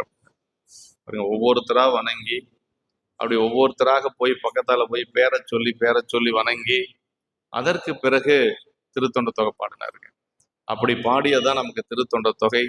அந்த திருத்தொண்ட தொகை பாடுவதற்காகவே இந்த மண்ணுலகத்தில் அவதரித்தவர் நம்முடைய சுந்தரர். அது பாடுவதற்கு காரணமாக இருந்தவர் வில்மண்ட நாயன். அதனாலதான் இந்த தலைப்பு என்னன்னா, முதிரும் அன்பின் பெருந்தொண்டர் முறைமை நீடு திருக்கூட்டத்தை எதிர்முன் பரவும் வருடாலே இறைவன் மாதம் தொலைப்பெற்ற. அப்ப இறைவனுடைய திருவடி அடைகிறதுக்கு எளிமையான ஒரு வழி என்னன்னு கேட்டா, அடியார்களை வழிபாடு செய்வது, திருக்கூட்டத்தை வழிபாடு செய்வது. இது புராணத்துக்குள்ள போய் ஏதாவது சொல்லணும்னா சுந்தரமூர்த்தி சாமிகள் தான் சொல்லணும். சுந்தரமூர்த்தி சாமிகள் சரிதம் ரொம்ப பெருசு, அந்த இடத்த மட்டும் நான் சொல்லிடுறேன். பறவை நாச்சியாரை திருமணம் செய்து கொண்டு இருக்கிறார். அதற்கு பிறகு சங்கிலியாரை திருமணம் செஞ்சிடறார். ஒற்றியூர் போய் சங்கிலி நாச்சியாரை திருமணம் செய்கிறார். சங்கிலி நாச்சியாரை திருமணம் செய்ததுக்கு பிறகு அம்மாவுக்கு கொஞ்சம் ஒரு மனசு ஊடல் வந்துடுது. அது தெரிஞ்சு போய் பறவை நாச்சியார் வீட்டுக்கு வரக்கூடாதுன்னு சொல்லிடுறாங்க. அப்புறம் அவர் அங்கிருந்து ஒற்றியூர்ல இருக்கிறார் கொஞ்ச நாள். அதற்கு பிறகு ஆரூர் பெருமானுடைய நினைவு வருகிறது. வசந்த காலம், இந்த மாதிரி வசந்த கால உற்சவம் நடக்கும் அப்படின்னு சொல்லி நினைவு வருகின்ற பொழுது ஆரூர் பெருமானை அந்த திருவோலக்கத்திலே கலந்து கொள்ள வேண்டும் என்பதற்காக ஒரு கால் அடி எடுத்து வைக்கிறார். கண்ணெல்லாம் போயிடுது. இதெல்லாம் சரியத்தில் இருக்கக்கூடியது இல்லைங்களா? அப்படி அங்கதான் அழுக்கு மெய்கொடன் திருவடி அடைந்தேன் என்று சொல்லக்கூடிய பதிகம் பாடுறார். அதை கொஞ்சம் விரிச்சு சொல்லாம நேரம் இருக்குமா? பறவை நாச்சியார் திருமணம் முடிஞ்சிருச்சு. ஒற்றியூர் போறாரு. ஒற்றியூர்ல அவர் அப்படியே கோயில வளமா வர்றார். அப்படி கோயில வளமாக வருகின்ற பொழுது ஒரு மாட, இப்ப சங்கிலி நாச்சியார் அங்க இருக்கிறாங்க. திருமலையில கமலினி, அணிந்ததை என்று சொல்லக்கூடிய 2 பெண்கள். அந்த கமலினி என்று சொல்லுவது பறவை நாச்சியாராக திருவாரூர்ல இருக்கிறாங்க. அது திருமணம் ஆயிடுச்சு. அந்த அணிந்ததை என்று சொல்லக்கூடியவர் தான் ஒற்றியூர்ல சென்னையில திரு ஒற்றியூர்ல சங்கிலி நாச்சியாரா பிறந்திருக்கிறாங்க. இப்ப சங்கிலி நாச்சியார் வந்து எனக்கு திருமணமே வேண்டாம் என்று சொல்லி, அவங்க அப்பா ஞாயிறுக்கிழார் பெரிய வேளாண் குலத்தை சார்ந்தவர், ரொம்ப பெரியவர். அவங்க அப்பா கிட்ட சொல்லி திருமணம் வேண்டான்னு சொல்லி ஒரு கன்னி மாடம் அமைத்து 4 பக்கம் திரைச்சீல அம்மா வந்து தினசரி அங்க போக வேண்டியது, மலர் தொடுக்க வேண்டியது, மலர் தொடுத்து சாமிக்கு கொடுக்கறது தான் அவங்களுடைய பணி. பூ கட்டுற பொழுது எப்படி கட்டணும்னு அந்த சரியத்தில் சொல்றாரு சேக்கிழார் பெருமாள். வாய் விட்டு பேசக்கூடாது, பாடக்கூடாது. பூ கட்டுற பொழுது அஞ்செழுத்து சொன்னாலும் சரி, பதிகம் பாடினாலும் சரி, நெஞ்சுக்குள்ளதான் பாடிக்கணும், உள்ளுக்குள்ளதான் பாடிக்கணும். அன்பு நாரா அஞ்செழுத்து நெஞ்சு தொடுக்கன்னு, அன்பு நாரா அன்பை நாராக அஞ்செழுத்தை மலராக தொடுத்து கொண்டிருப்பாங்களாம். அங்க இருக்கக்கூடிய மலர், அந்த பூமண்டபத்துல அன்பு நாறு, அஞ்செழுத்து மலர், அப்படி தொடுத்துட்டு இருப்பாங்களாம். அன்பு நாரா அஞ்செழுத்து நெஞ்சு தொடுக்க அலர் தொடுத்து என்புள் இருக்கும் அடியாரை தொழுது நீங்கி வேலெடுத்து முன்பு போல திரை நீக்கி முதல்வர் சாத்தம் பணி செய்து மின்போல் மறையும் சங்கிலியார் நம்மை விதியால் கண்ணுற்றார் அப்படின்னு. இப்படி அம்மா என்ன செய்யறாங்கன்னா, அப்படி அஞ்செழுத்தை உள்ளுக்குள்ளேயே சொல்லிட்டு பூ தொடுத்து அந்த பூ மாலை ஆனதுக்கு பிறகு திரைய நீக்கி சாமி கொடுப்பாங்க. வேற எப்பவுமே வெளியில எதுவும் பார்க்க மாட்டாங்க அம்மா. அந்த திரைய நீக்கி மாலைய சாமி கொடுக்கறது தான். அப்படி முன்பு போல திரை நீக்கி முதல்வர் சாத்தம் பணி செய்து மின்போல் மறையும். இது எப்படி நடந்ததுன்னா, ஒரு மின்னல் வேகத்தில் நடந்தது. ஆனா அவர் பார்த்துட்டார், சுந்தரர் பார்த்துட்டார். பார்த்ததுக்கு என்ன காரணம்னு சொன்னாரு, விதியால் கண்ணுற்றார் அப்படின்னாரு. போன பிறப்புல அத கைலாயத்தில் இருந்தார் இல்லையா, அந்த விதியின் மூலமாக கண்ணுற்றார் அப்படின்னாரு. பார்த்த உடனேயே ரொம்ப அவருக்கு ஒரு பயம் வந்துருச்சு மனசுல. ஓ, ஒருத்தி பறவை, இன்னொருத்தி இவளோ என்று சொல்லி மனசுக்குள் நினைக்கிறார். அந்த நினைப்போட சாமி கிட்ட போறார். சாமி கிட்ட போய் எப்படி கேட்கிறார் அப்படின்னா, சாமி, நீங்க வந்து கங்கையை மேல வச்சிருக்கிறீங்க, உமையம்மைய நெஞ்சுக்குள்ள வச்சிருக்கிறீங்க, ஆனா 2 பேர்த்துக்கிட்டே அன்பா இருக்கிறீங்க. உங்களுக்கு வந்து இங்க ஒரு பெண் என்ன பண்ணான்னா மலர் தொடுத்துட்டு இருந்தா. அந்த பெண்ணு உங்களுடைய மலர் தொடுத்து என்னுடைய உள்ளத்தில் இருக்கக்கூடிய தொடையை அவுத்துட்டான், உள்ளத்துல இருக்கிற முடிச்ச அவுத்துட்டா. அதனால சாமி, அந்த பெண் எனக்கு வேணும் அப்படின்னு சொல்லி கேட்கிறார். யாருமே அப்படி கேட்க முடியாதுங்க. சாமி உங்களுக்கு 2 சம்சாரம் எனக்கு வேணும்னு யாராச்சும் கேட்க முடியுமா என்ன? சுந்தரரால தான் முடியும். எப்படி கேட்கிறாரு பாருங்க. மங்கை ஒரு பால் மகிழ்ந்ததும் அன்றி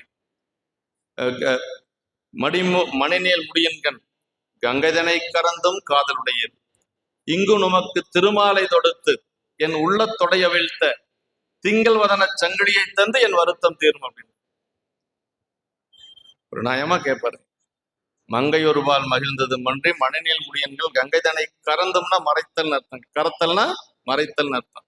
கங்கையை தலையில மறைச்சு வச்சிருக்கிறீங்க, ஆனா 2 பேர்த்துக்கிட்டே அன்பா இருக்கிறீங்க. உங்களுக்கு ஒருத்தி மாலை தொடுத்துட்டு இருந்தா, என்னுடைய உள்ளத்துல இருக்கிற முடிச்சு அவுத்துட்டா. அதனால அவ எப்படிப்பட்டவனா, திங்கள் பதன சங்கிலினார், சந்திரனை போல முகமம். யாருக்கு? சங்கிலி நாச்சியார். அவர் திங்கள் பதன சங்கிலியை தந்து என் வருத்தம் தீரும், என்னுடைய வருத்தத்தை நீங்க தீக்கணும் சாமி அப்படின்னு சொன்னாரு. சாமி மறுக்கவா முடியும்? சுந்தரராச்சே. அதனால நேரா சங்கிலி கிட்ட போனார் சாமி. சாமி சங்கிலி கிட்ட போய் எப்படி கேட்கிறாரு அப்படின்னா, சாரும் தவத்து சங்கிலிகள் என்ன சொல்றாரு, நீ ரொம்ப தவமுடையவதான், எனக்கு தெரியும். தவக்கோலத்துல நீங்க உட்கார்ந்துட்டு இருக்கிற, எதுவும் வேண்டான்னு சொல்லிட்டு என்னையே நினைச்சு நீ தவம் செஞ்சுட்டு இருக்கிற. ஆனா அவன் எப்படி தெரியுமா சுந்தர, நான் இருக்கிற இமயமலையை விட தவம் செஞ்சவன். பாருங்க, நீயும் தவமுடையவள் தான், ஆனா அவனுடைய தவம் எப்படின்னா, நான் இருக்கக்கூடிய இமயமலையை விட தவம் செஞ்சவன். அதனால அவனை நீ எல்லாரும் தெரியற மாதிரி வெண்ணைநல்லூர்ல ஒரு சபை முன்பாக நான் அவனை ஆட்கொண்டேன். ஒரு திருமணத்தை தடுத்து நான் அவனை ஆட்கொண்டேன். அதனால நீ அவனை திருமணம் செஞ்சுக்கோ அப்படின்னு சொல்லி சொன்னார். அதான் சொல்றார், சாரும் தவத்து சங்கிலிகேல், சாரும் தவத்து சங்கிலிகேல் சாலை என்பால் அன்புடையான் மேருவரையின் மேம்பட்ட தவத்தான், மேருவரையின் மேம்பட்ட தவத்தான் சாலை என்பால் அன்புடையான் உன்னை வேண்டுமென இறந்தான் யாரும் அறிய வெண்ணிலுள் ஆள உரியான் உன்னை வேண்டுமென இறந்தான் வார்கள் முளையாய் அவனை மனத்தால் மணந்து அணைவாய் என்று சொல்லி சொன்னாரு. மனசால நீ அவனை வந்து ஏத்துக்கோ, அதனால அவனை வேண்டான்னு சொல்லிடாத என்று சொல்லுகின்ற பொழுது அம்மா வந்து என்ன சொன்னாங்கன்னா, சாமி, நீங்களே சொல்ற பொழுது உங்களுடைய அருள் தலைமையில் கொண்டேன். ஆனா ஒரு விண்ணப்ப சாமினாரு. என்னம்மா சொல்லு அப்படின்னாரு. அவர் ஏற்கனவே திருவாரூர்ல திருமணம் ஆயிருக்கார். திருவாரூர் நினைவு வந்தா அவர் போயிடுவாரு. என் நிலைமை என்ன ஆகுறது அப்படின்னு சொல்லி கேட்கின்ற பொழுது, அந்த அம்மா இவரை சத்தியமெல்லாம் பண்ண சொல்லி கேட்கவே இல்லைங்க. அவரே தான் சாமியே முந்திக்கிறார்.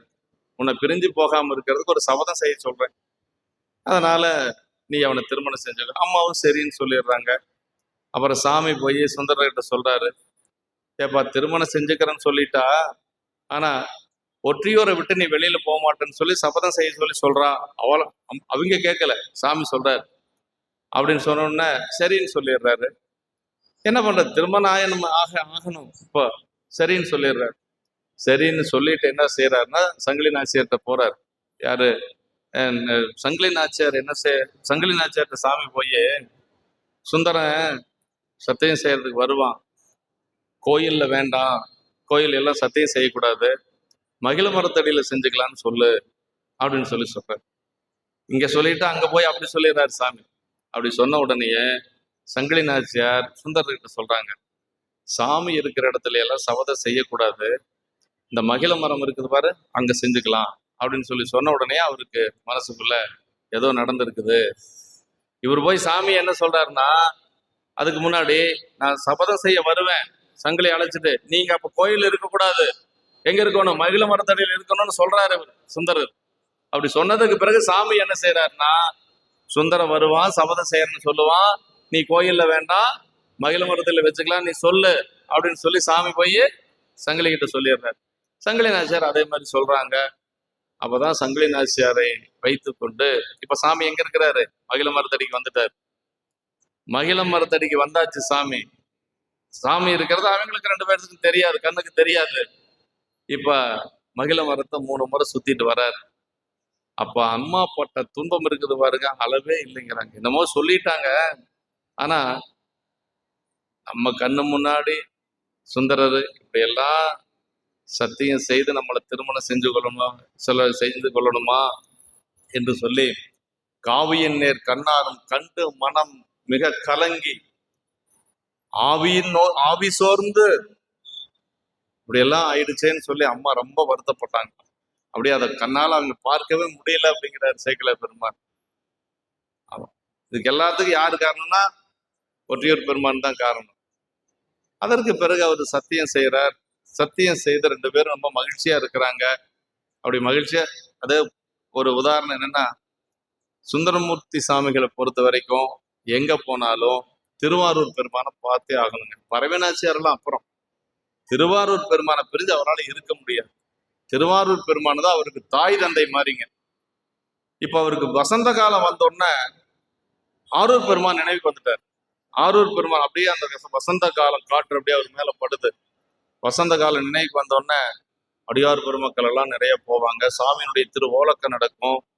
பரவனாச்சியார் எல்லாம் ஆடி பாடி கொண்டு போவாங்க. எல்லா அடியார்களும் போவாங்களே அப்படின்னு அந்த ஆசை வந்துடுது. அப்படி வந்த உடனேயே அங்கதான் பக்தி மையம் அடிமையும் அந்த பதிகத்துல சொல்றாரு, எத்தனை நாள் பிரிந்திருக்கேன் என்னாரூர் இறைவனையே என்று சொல்லி பதிகம் பாடிட்டு அப்புறம் ஒரு அடி எடுத்து வைக்கிறாரு. அப்படியே 2 கண்ணும் போயிடுது.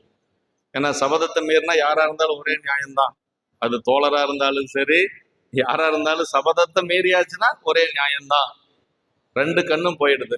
அப்படி 2 கண்ணும் போனதுக்கு பிறகுதான் பதிகம் பாடுறார். அழுக்கு மெய்கொடன் திருவடி அடைந்தேன், அதுவும் நான்பட பாலது ஒன்று, ஆனால் புழுக்கை வாரியும் பால்கொள்ள அடியேன், பிழைப்பனாகிலும் திருவடி பிழையேன், வழிக்கு வீழினும் நின் திருப்பெயரல்லால் மற்ற நான் அறியன் மறுமாற்றம், ஒழுக்க என் கண்ணுக்கு ஒரு மருந்துரையாய் ஒற்றியூர் எனும் ஊருரைவான் என்னாரு. ரொம்ப முக்கியமான இடங்க. 2 கண்ணும் போனதுக்கு பிறகு நாம் அந்த சாமியை கும்பிடுவோமா? ஆனா அவர் 2 கண்ணும் போனதுக்கு பிறகும் அவர் அதான் சொல்றது. என்ன சொல்றாரு பாருங்க, பிழைப்பனாகிலும் திருவடி பிழையேன், வலிக்கு வீழினும் நின் திருப்பெயரல்லால் மற்ற நான் அறியன் மறுமாற்றம். நான் உன்னுடைய திருவடியை தவிர எதையும் தொழ மாட்டேன். எனக்கு 2 கண்ணும் போனாலும் பரவாயில்லை, உன்னுடைய திருவடி தான் எனக்கு என்று சொல்லி அந்த பதிகத்துல பாடுறார். அப்படி அந்த பதிகம் பாடி முடிச்சு அப்படியே 2 கண்ணு இல்லாமையே யாத்திரை செல்லுகிறார். இப்படி எல்லாம் யாத்திரை சென்று ஒரு கண் ஊன்றுகோல் நம்முடைய இதுல கிடைக்குதுங்க. திருவெண்பாக்கத்துல சாமி ஒரு ஊன்றுகோல் கொடுக்குறாரு. அந்த ஊன்றுகோலை ஊன்றிக்கொண்டே போறார். காஞ்சிபுரத்துல அம்பாளை வணங்கி காமாட்சி அம்மன் கோயிலுக்கு போயிட்டு அப்புறமா சாமி கோயிலுக்கு வர்றாரு. தனியான அம்பாள் கோயிலுக்கு நம்ம நாயன்மார்கள் போக மாட்டாங்க. காஞ்சிபுரம் மட்டும் போறாங்க. ஞானசம்பந்த பெருமானும் போயிருக்கிறார், சுந்தரமூர்த்தி சாமிகளும் போயிருக்கிறார். நாவுக்கரசு பெருமான் போன மாதிரி நமக்கு சரியத்தில் இல்லை. தனி அம்பாள் கோயிலுக்கு போக மாட்டாங்க. ஆனா காஞ்சிபுரம் மட்டும் போறாங்கன்னா என்னன்னா, அம்மா அங்க என்ன செஞ்சுட்டு இருக்காங்க? பூஜை பண்ணிட்டு இருக்கிறாங்க. சிவபெருமான பூஜை பண்ணிட்டு இருக்கிறாங்க, தவக்கோலம். அதனால போலாம். காஞ்சிபுரத்துல அம்மா தவக்கோலம், அதனால போறேன். வழிபாடு செய்து கொண்டு ஏகம்பரநாதரை வழிபாடு செய்கின்ற பொழுது ஆலந்தான் உகந்த அமுது செய்தானே பதிகம் பாடுறார். அந்த பதிகம் பாடி முடிச்சோன்னா இடதுகன் கிடைக்குது. இடதுகன் கிடைச்சிட்டு அப்படியே பாடிக்கொண்டே வருகிறார். அப்புறம் திருவாரூர்ல அந்த மேலாடிமை என்று சொல்லக்கூடிய திருப்பதிகம் பாடுறார். மேலாடிமை பதிகம் பாடி வலதுகன் கிடைக்கிறது. வலதுகன் கிடைச்சதுக்கு பிறகுதான் அவர் இப்ப பறவை நாச்சியார்கிட்ட என்னன்னா, அவருக்கு ஒரு கண்ணோட பறவையாட்டு போகக்கூடாதுன்னு உறுதியா இருக்கிறார். ரெண்டு எப்படி வெளியில வந்தோமோ அது மாதிரி மனைவி கிட்ட போகணும். திரும்ப ரெண்டு கண்ணும் கிடைச்சதுக்கு பிறகுதான் மனைவியை பார்ப்பது. அதான் அந்த பதிகத்துல சொல்றாரு. பதிகத்துல நல்ல மீளாடிமை உமக்கே ஆனாய் பிறரை வேண்டாதே, மூலாத்தீ போல் உள்ளே கரன்று முகத்தால் மிகவாடி, ஆளாயிருக்கும் அடியார்தங்கள் அல்லல் சொன்னக்கால் வாளாங்கிருப்பீர் திருவாரூரில் வாழ்ந்து போதீர். என்ன சொல்றாருன்னா, அந்த பதிகத்துல மேலா அடிமை உமக்கு ஆளாய் பிறரை வேண்டாது. நான் உனக்கு தான் மேலா அடிமை, வேற யாரையும் வேண்டுவது கிடையாது. நீ என்ன செஞ்சிருக்கணும் அப்படின்னா, மூலாத்தீ போல் உள்ளே கனன்று முகத்தால் மிகவாடினாரு. எனக்கு உள்ள இருக்கக்கூடிய துன்பத்தை நீங்க தீர்த்திருக்கணும். இல்ல என்னுடைய முகத்தை பார்த்தாவது என்னுடைய துன்பத்தை தீர்த்திருக்கணும். இல்ல நான் சொன்னதுக்கு பிறகாவது என்னுடைய துன்பத்தை தீர்த்திருக்கணும். ஒண்ணுமே செய்யலையே சாமி, நான் எப்படியோ போயிட்டு போறேன், நீங்க நல்லா இருங்க அப்படின்னாரு. மூலாத்தீ போல் உள்ளே கனன்று முகத்தால் மிகவாடி ஆளாயிருக்கும் அடியார்தங்கள் அல்லல் சொன்னக்கால். மூணையும் சொல்லிடுறாரு. என்னுடைய குற்றம் உங்களுக்கே தெரியும், தீர்த்திருக்கணும். இல்ல முகத்தை பார்த்தாவது உங்களுக்கு தெரிஞ்சிருக்கணும், அதுவும் செய்யல. நான் சொன்னதுக்கு பிறகாவது நீங்க எனக்கு என்னுடைய துன்பத்தை நீக்கி இருக்கணும், அதுவும் செய்யல. பரவாயில்ல, நான் எப்படியும் போயிட்டு போறேன், நீங்க நல்லா இருங்கன்னு சொல்றாரு. அந்த பதியத்துல தான் சொல்றாருங்க, நானா உங்களை என்னை அடிமையா ஏத்துக்கன்னு சொன்னேன்? இல்லையே, நீங்க தான் என்னை கேட்டீங்க, நீங்க தான் என்னை தோழனா ஏத்துட்டீங்க. விற்றுக்கொள்ளீர் ஒற்றி இல்லை விரும்பி ஆட்பட்டேன் அப்படின்னாரு. தேவையில்லைன்னா அடமான வைக்காதீங்க, வித்துருங்க அப்படிங்கிறாரு. விற்றுக்கொள்ளீர் ஒற்றி அல்லேன் விரும்பி ஆட்பட்டேன். ஒற்றி அப்படின்னா அடமான வைக்கிறது. என்ன வேண்டான்னு சொன்னா நீங்க விட்டுருங்க அப்படின்னு சொல்றாரு. இப்படி எல்லாம் அந்த பதிகத்துல பாடி அதற்கு பிறகு அவருக்கு 2வது கண் கிடைக்குது. இப்ப அங்க உடனே போக முடியாது, அம்மா ரொம்ப கோபமா இருக்கிறாங்க. அப்படி கோபமா இருக்கிற பொழுது சாமியே தூது போறார். சாமியே தூது சென்று அங்கு சாமி திருப்பதி கேக்குது இல்ல, அப்படி இறைவனே அங்கு அவருக்கு நானே ஒரு தூதுவனாக சென்று பறவையாரிடத்திலே சென்று வரேன்னு சொல்லி போறார். முதல் முறை செல்லுகின்ற பொழுது அம்மா ஒத்துக்க மாட்டேன்றாங்க. பங்குனி உருத்தரத்திற்கு பொருள் கொண்டு வரேன்னு சொல்லிட்டு போனவரு அப்படியே சங்கிலி வாழ் தொடக்குண்டார். போனவர் ஒரு அஞ்சு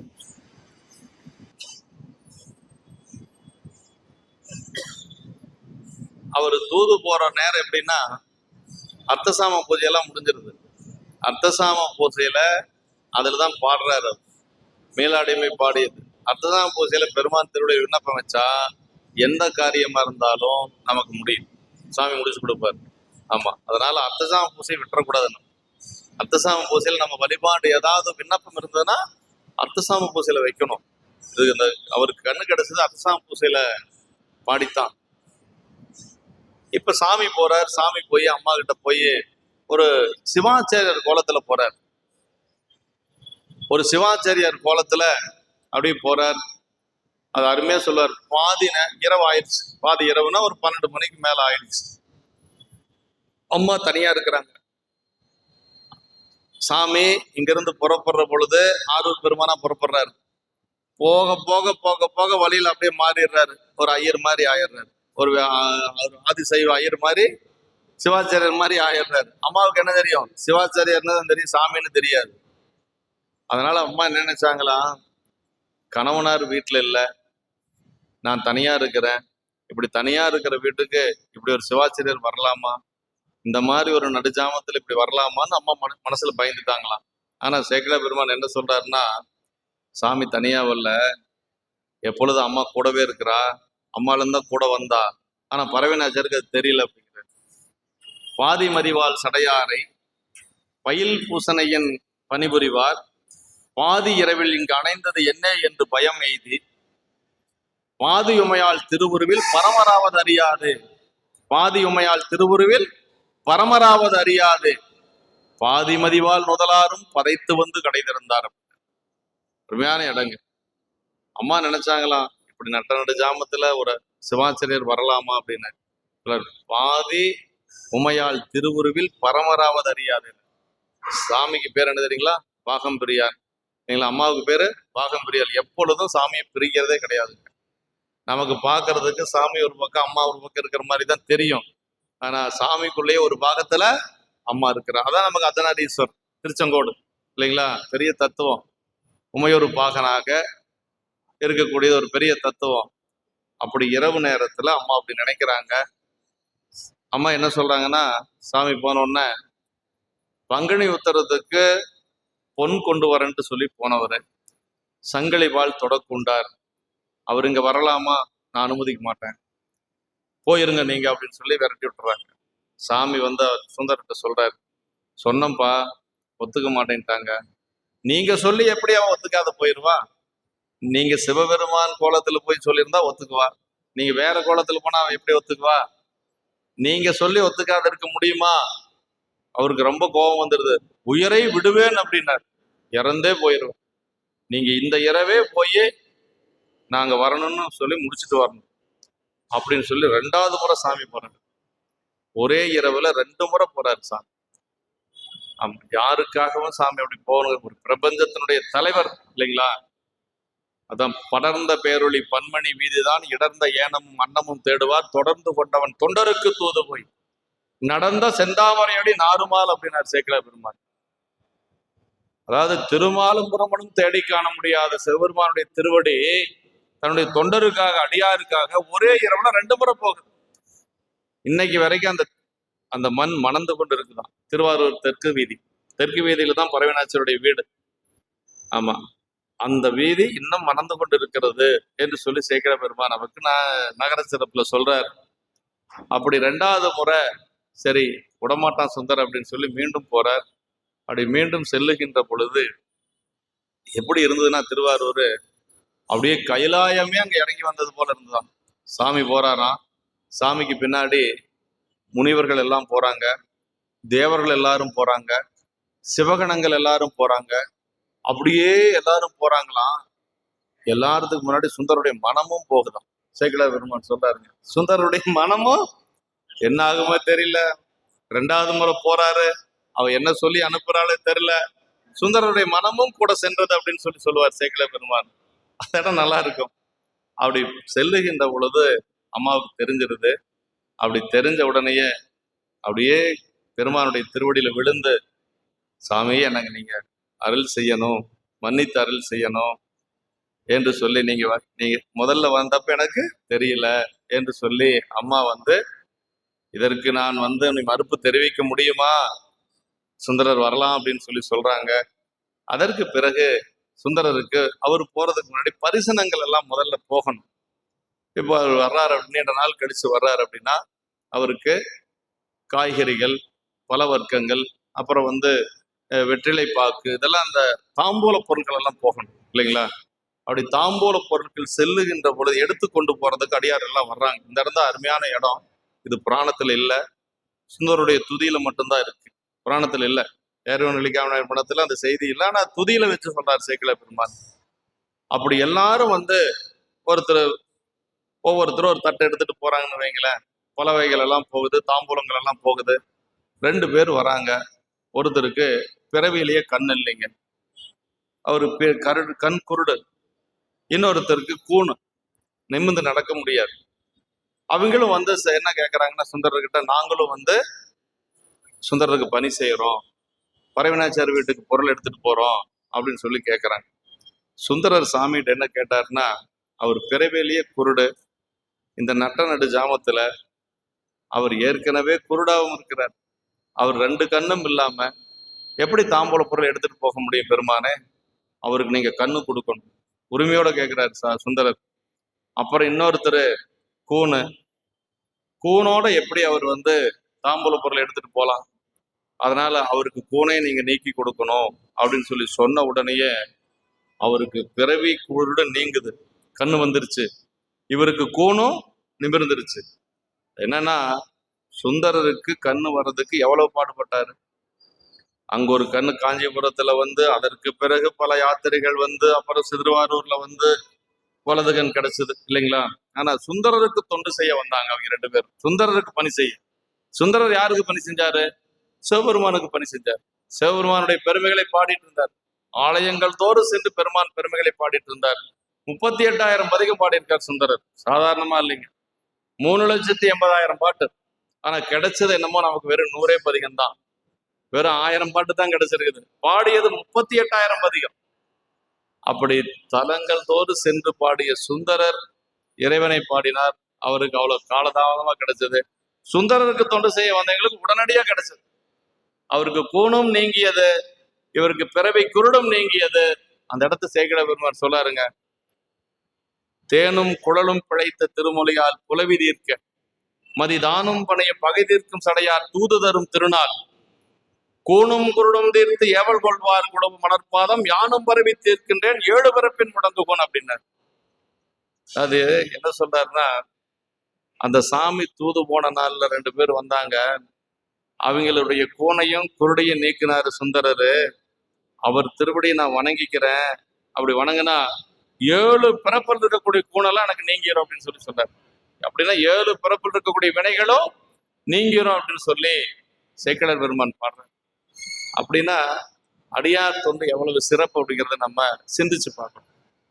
இறைவனுக்கு தொண்டு செய்தவர் சுந்தரர், ஆனா சுந்தரருக்கு தொண்டு செய்ய வந்தவங்களுடைய குறை உடனே நீங்க. அடியார் தொண்டு அவ்வளவு சிறப்பு. அதே மாதிரி நமக்கு நம்முடைய புராணத்துல எரிபத்த நாயனாருடைய புராணத்தை கொஞ்சம் சிந்திக்கும். எரிபத்த நாயனாருடைய புராணத்துல அடியார் பெருமை ரொம்ப ரொம்ப சொல்லப்பட்டிருக்கு. எரிபத்த நாயனார் அவருடைய அடியார்களுக்கு தொண்டு செய்யக்கூடியவர். புகழ் சோழர் அந்த நாட்டினுடைய அரசர், புகழ் சோழ நாயனார் அரசர். சிவகாமி ஆண்டார்னு ஒருத்தர் சாமிக்கு திருப்பள்ளித்தாம கொண்டு போகக்கூடியவர். தினசரி மலர் பறித்து தொடுத்து காலையில திருப்பள்ளித்தாமத்துக்கு மலர் கொண்டு போய் கொடுத்துருவார் சாமிக்கு. அப்படி கொடுக்கிற பொழுது ஒரு நாள் என்ன செய்யுது அப்படின்னா, புகழ் சோழர் அங்க போயிருக்கிறார் கரூர். கரூர் செல்லுகின்ற பொழுது அவருடைய பட்டத்து யானை அமராவதி ஆத்துல நல்லா நீராடி கொண்டு அப்படியே ஒரு ஏகாந்தமா வருது. அந்த யானை அப்படியே களிப்போட வருது. அப்படி களிப்போடு வருகின்ற பொழுது அப்படி களிப்போடு வருகின்ற பொழுது வயசான பெரியவர் அவர் சிவகாமி ஆண்டார் திருப்பள்ளி தாமத்தை எடுத்துட்டு போறார். அது ஒரு விளையாட்டுக்கு அந்த யானை துதிக்கையில பிடிச்ச அந்த போர்லாம் கீழே சிந்திரு. அப்படி கீழே சிந்தின உடனே அவர் வந்து துரத்திட்டு ஓடுறாரு. ஒரு வயசானவர் என்ன செய்ய முடியும்? சிவதா சிவதா சிவதான்னு சொல்லி அப்படி புலம்பிட்டு போறார். சிவதானா என்னை காப்பாத்து என்னை காப்பாத்துன்னு அர்த்தங்க. அப்படி புலம்பிக் கொண்டே செல்லுகின்ற பொழுது ரொம்ப தூரம் போயிடுறாரு. எதிரில் எரிபத்தர் வரார். அப்படி எரிபத்தர் வருகின்ற பொழுது என்னன்னு கேட்கிறார், இந்த மாதிரி ஒரு யானை பறித்து சிந்தியது பட்டத்து யானை, புகழ்ச்சோழருடைய பட்டத்து யானை அப்படின்னு சொல்லி சொல்றார். அப்படி சொன்ன உடனேயே யானை பிழைத்ததுண்டோ என்று சொல்லி அது எப்படி பிழைச்சுன்னு பாக்குற, எந்த வழியா போச்சுன்னு கேட்கிறாரு. சொல்றாரு. அப்படியே வேகமா போறார். அப்படி வேகமா கேக்குதா இல்லைங்களா? கேக்குதுங்களா?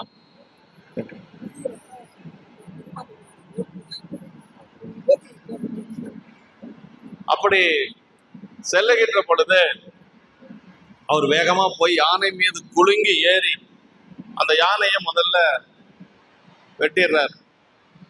துதிக்கையை வெட்டி வீழ்த்துறார். துதிக்கையை வெட்டி வீழ்த்தோன்னா யானை இறந்து போயிடுது. குத்துக்கால் பாகர்கள் 4 பேர் அவங்களே வெட்டிடுறார். இந்த செய்தி வந்து அரசனுக்கு போகுது. அரசன்ட்ட எப்படி சொல்றாங்க அப்படின்னா, யாரோ ஒரு பகைவர்கள் உங்களுடைய பட்டத்து யானைய வெட்டிட்டாங்க அப்படின்னு சொல்றாங்க. இவர் தான் வெட்டாரு அடியார் அப்படிங்கறதெல்லாம் அவருக்கு தெரியாது. தெரிஞ்ச உடனே அவர் வந்து வேகமா குதிரையில வர்றார். புகழ் சோழர் குதிரையில வர்றார். குதிரையில வந்த உடனே பார்த்தா யானை இறந்து கிடக்குது, பாகர்களும் இறந்து கிடக்குறாங்க. பக்கத்தால ஒருத்தர் மலுவோட நிக்கிறார். அப்படி மலுவோட நிக்கிறத பாக்குறாரு. நெத்தியில திருநீர் வச்சிருக்கிறார், கழுத்துல உருத்திராட்சம் போட்டிருக்கிறார். பார்த்த உடனேயே அவர் என்ன நினைச்சாரா, சேக்கட பெருமான் அந்த இடத்த சொல்றாருங்க, மனசுக்குள்ள நினைக்கிறாருங்க. அவர் மனசு, இவர்தான் யானையை வெட்டிட்டார் அப்படின்னு சொல்றாங்க. அப்படி சொன்ன உடனேயே அவர் மனசுல நினைக்கிறாரு, குளையணி காதினானுக்கு அன்பராம் குணத்தின் மிக்கார் பிழையபடி நன்றி கொள்ளார் அப்படின்னாரு. குளையணி காதினானுக்கு அன்பர் அப்படின்னா சிவபெருமானுடைய அடியார், நல்ல குணத்தை உடையவர்களாக இருப்பாங்க, அவங்க மேல தப்பு இருக்காது. பாருங்க, பார்த்த உடனே அவர் சொல்றார், நினைக்கிறார் மனசுல, குளையணி காதினானுக்கு அன்பராம் குணத்தின் மிக்கார் பிழைபடி நன்றி கொள்ளார் அப்படின்னா தப்பு நம்ம பக்கம்தான் இருக்கும், யானை மீதுதான் தவறு இருக்கும் அப்படின்னு சொல்லி மனசுல நினைச்சுக்கிறார். நேரா இறங்கி வர்றார். எரிபத்தர்கிட்ட போறார். எரிபத்தர் சொல்றார், நடந்ததையெல்லாம் சொல்றார். கேட்கிறார் அவரு, இப்படி எல்லாம் சாமிக்கு சாற்ற வேண்டிய மலரை கீழே பறிச்சு போட்டுருச்சு, அதனால இப்படி செஞ்சுட்டேன்னு சொன்ன உடனேயே அவர் என்ன நினைக்கிறாரா மனசுல, அந்த யானை முன்பாக மத கலிற்று முன்பாக ஒரு குன்று போல யானை, மலை போல அந்த யானை முன்னாடி இவர் போற பொழுது இவருக்கு ஏதோ ஒரு ஆபத்து நடக்காம இருந்ததுக்கு நான் செஞ்ச ஒரு பெரிய புண்ணியம் நினைச்சாராம். இவருக்கு ஏதாவது ஆயிருந்தா என்ன, ஒரு அடியார் யானை ஏதாவது போட்டு மிதிச்சு ஏதாச்சும் ஆயிருந்தா என்ன செய்யுது, அதனால நான் பெரும் தவமுடைய நாயினேன் என்று சொல்லி மனசில் நினைக்கிறார். அப்படி போயிட்டு அவர் சொல்றாருங்க, நடந்ததெல்லாம் சொல்லிட்டு அதுக்கு புகழ் சோழர் சொல்றாரு, இந்த யானை செய்ததற்கு ஈங்குது தன்னால் போதாது, நீங்க செஞ்சது பத்தாது, அதுக்கெல்லாம் உரிமையாளன் யாரு, நானு, என்னையும் கொள்ள வேண்டும் அப்படின்னாரு. பாருங்க, இந்த யானைக்கு யாரு அதிகாரி, நான் தானே, என்னோட யானை தானே. இப்ப நீங்க யானை கொண்டிருக்கிறீங்க, பாகர்களை கொண்டிருக்கிறீங்க, இது மட்டும் போதாது, ஈங்குது தன்னால் போதாது, என்னையும் கொள்ள வேண்டும். அப்படி கொள்றதுக்கு நீங்க கையில மழு வச்சிருக்கிறீங்களா, அது எதுக்கு வச்சிருக்கிறீங்கன்னா அடியார்களுக்கு துன்பம் வந்தா அதை காப்பாத்துறதுக்காக வச்சிருக்கிறீங்க. அந்த மங்கள மழுவாள் கொள்கை வளர்க்கும் என்றனர். அப்படின்னா மங்கள மலுன்னா என்னன்னா அடியார்களுக்கு பாதுகாப்பா வச்சிருக்கிறனால மங்கள மலுங்கிறார். அதுல கொல்லக்கூடிய அளவுக்கு எனக்கு தகுதி இல்லை சாமி, என் கையில் இருக்கிறது கொலைவாள், அரசர் உரையில வச்சிருக்கிறார் புகழ் சோழர், இந்த வாளால் என்ன நீங்க கொல்லுங்க அப்படின்னு சொல்லி தன்னை கொல்லுவதற்கு தன்னுடைய வாளையை எடுத்து அவர் கையில் கொடுக்கிறார். எந்த அரசனாவது அப்படி கொடுப்பானா அப்படின்னா இதுவரைக்கும் யாரும் கொடுத்ததில்லை, இனிமேல யாரும் கொடுக்க போறதும் இல்லை. அப்படி கொடுத்தார். அப்படி வாங்கினவர் என்ன நினைச்சார் அப்படின்னா, இந்த மாதிரி ஒரு அரசனுக்கு நாம தீங்கு நினைச்சோமே, பட்டத்து யானையை வெட்டி பாகர்களை வெட்டி அதற்கு பிறகு இந்த என்னையும் கொல்ல வேண்டும் என்று சொல்றாரு, இவருக்கு தீங்கு நினைச்சதே முதல்ல தப்பு என்று சொல்லி வாங்கின வாளை வந்து அவர் கழுத்துல போடுறதுக்கு போனார். அவரு கழுத்துல போடுறதுக்கு போய் உடனே இவர் என்ன பண்ணார் அப்படின்னா, அதை போய் எரிபத்த நாயனார் பிடுங்க, ஒருத்தர் அப்படியே அந்த இடத்துல அன்பு தழுவி கொள்ளுகிறார்கள். அப்ப மேல இருந்து ஒரு வாக்கு ஒண்ணு கேட்குது. என்ன சாமியுடைய வாக்கு, தொழும் தகை அன்பின் மிக்கீர் தொண்டினை மண்மேல் காட்ட செலுங்கரி மலரை சிந்த.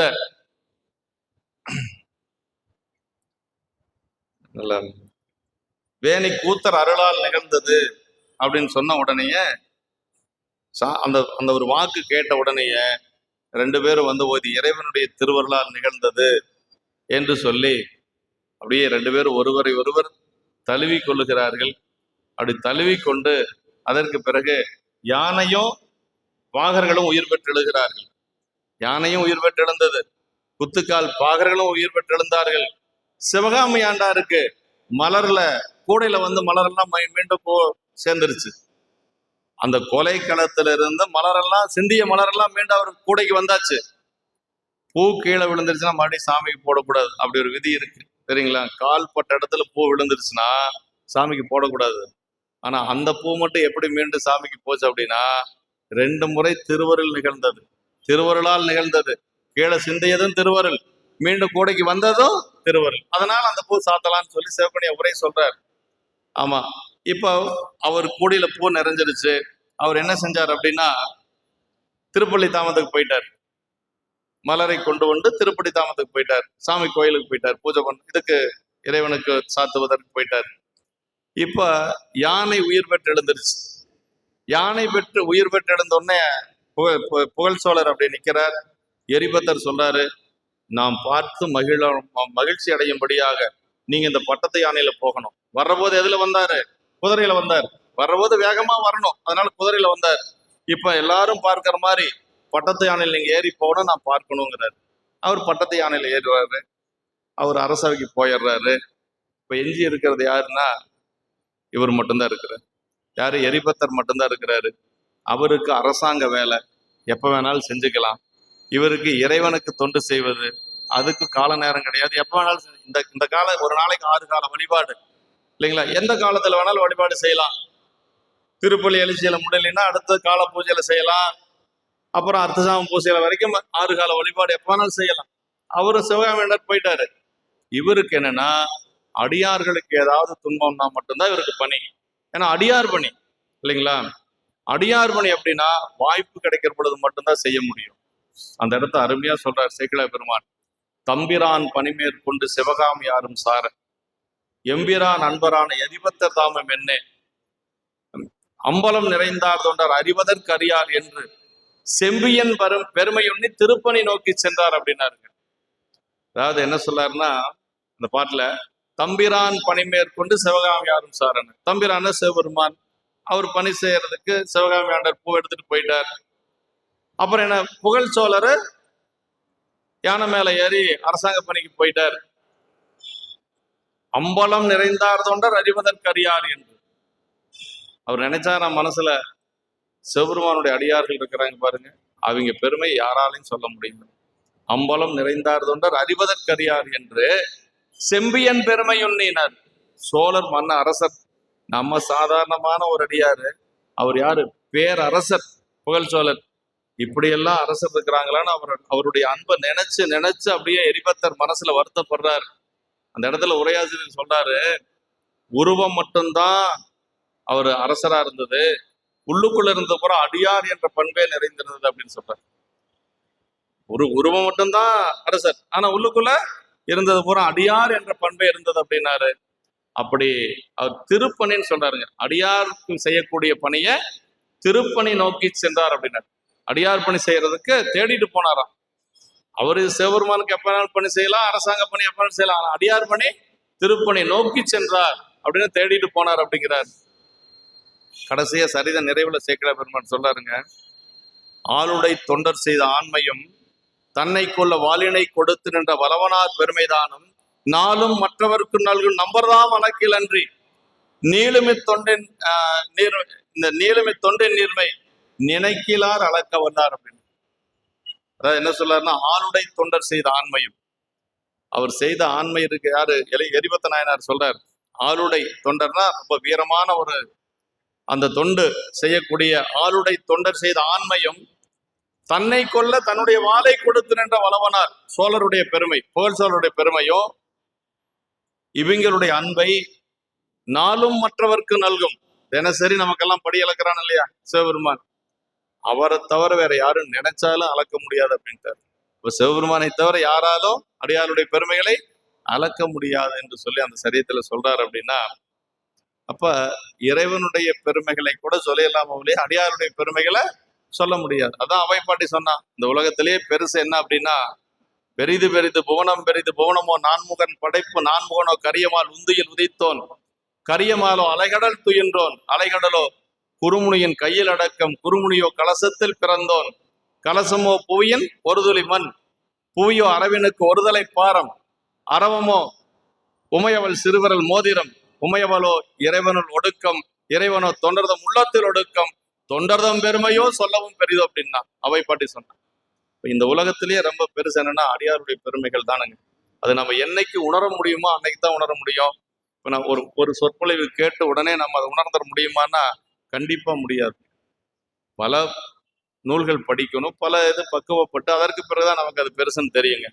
அவை பாட்டு எல்லாம் தெரிஞ்சவன், அவை பாட்டிக்கு தெரியும். முருகப்பெருமான் கேட்கிறார், இந்த உலகத்திலேயே பெருசு என்ன பாட்டி அப்படின்னு சொல்லி முருகப்பெருமான் கேட்கறதுக்கு முருகப்பெருமானுக்கு அம்மா பதில் சொல்றாங்க. கடைசியா ஒவ்வொன்னா சொல்லிட்டு வந்து கடைசியா தொண்டர்தம் பெருமை சொல்லவும் பெரிதே அப்படின்னு, அடியாருடைய பெருமை தான் இந்த உலகத்திலே பெருசு, அதுக்கு மேல இன்னொன்னு இல்ல. உமையம்மையை விட பெருசு சிவபெருமான், சிவபெருமானுடைய அடியாருடைய பெருமை அதை விட பெருசு அப்படிங்கிற. அப்ப தொண்டர்தம் பெருமையோ சொல்லவும் பெரிது என்று சொல்லி அவை பாட்டி சொல்லக்கூடிய அளவுக்கு உயர்ந்த நிலையில நிற்பது நம்முடைய அடியாருடைய பெருமை என்று சொல்லி, இன்னும் பல இடங்கள் இருக்குது அடியாருடைய சிறப்பை சொல்லுவதற்கு. காலத்தினுடைய அருமை கருதி இந்த அளவுக்கு நிறைவு செய்து கொண்டு அடியார் பெருமக்களுடைய திருவள்ளில் எல்லாம் மீண்டும் ஒரு முறை வணங்கி, நம்முடைய நீங்க என்ன செய்யறீங்கன்னா நாயன்மார் வழிபாடு கண்டிப்பாக செய்யணும். ஒவ்வொரு குரு பூஜையிலே இப்போ வருது, ஞானசம்பந்த பெருமானுடைய குரு பூஜை வருது. 4 நாயன்மார்கள் ஒன்றாக பெருமான் திருவடி அடைந்தது. ஞானசம்பந்த பெருமான், திருநீலகண்ட யாழ்ப்பாணர், திருநீலநக்க நாயனார், அப்புறம் முருகநாயனார், 4 பெருமக்கள் ஒன்றாக திருவடி அடைந்தது அடுத்த வார செவ்வாய்க்கிழமை. மூல நட்சத்திரம் நமக்கு வைகாசி மாசம் மூல நட்சத்திரம்.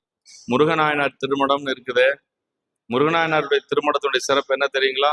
6 நாயன்மார்கள் ஒன்றாக இருந்தது முருகநாயனாருடைய திருமணத்தில் தான். பெரிய புராணத்தில் வேற எந்த இடத்துலையும் கிடையாது. 6 நாயன்மார்கள் இருக்கிறாங்க, ஒருத்தர் 2 பேர் இல்லை.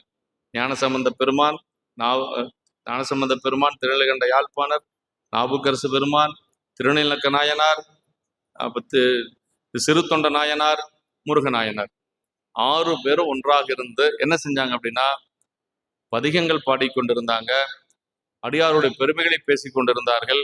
எல்லாரும் ஒன்னா இருந்து பெருமையை பெற்றார்கள் என்று சொல்லி சேக்கிழார் பெருமான் சொல்றார்கள். திருப்பதிக செழுந்தமிழின் திறம்போற்றி மகிழ்வுற்று பொறுப்பறையன் மடப்பாவை இடப்பாகர் பொற்றாலில் விருப்புடைய திருத்தொண்டர் பெருமேனை விரித்துரை தங்கு ஒருப்படு சிந்தையனாலே உடனுறைவின் பயன் பெற்றார் என்று சொல்லி சேக்கிழார் பெருமான் சொல்வார். அப்படி அடியாரெல்லாம் ஒன்று சேர்ந்த என்ன செய்யணும்னா இறைவனுடைய பெருமைகளை பாடணும், அதே மாதிரி அடியாருடைய பெருமைகளை பேசணும், இதுதான் செய்யணுங்க.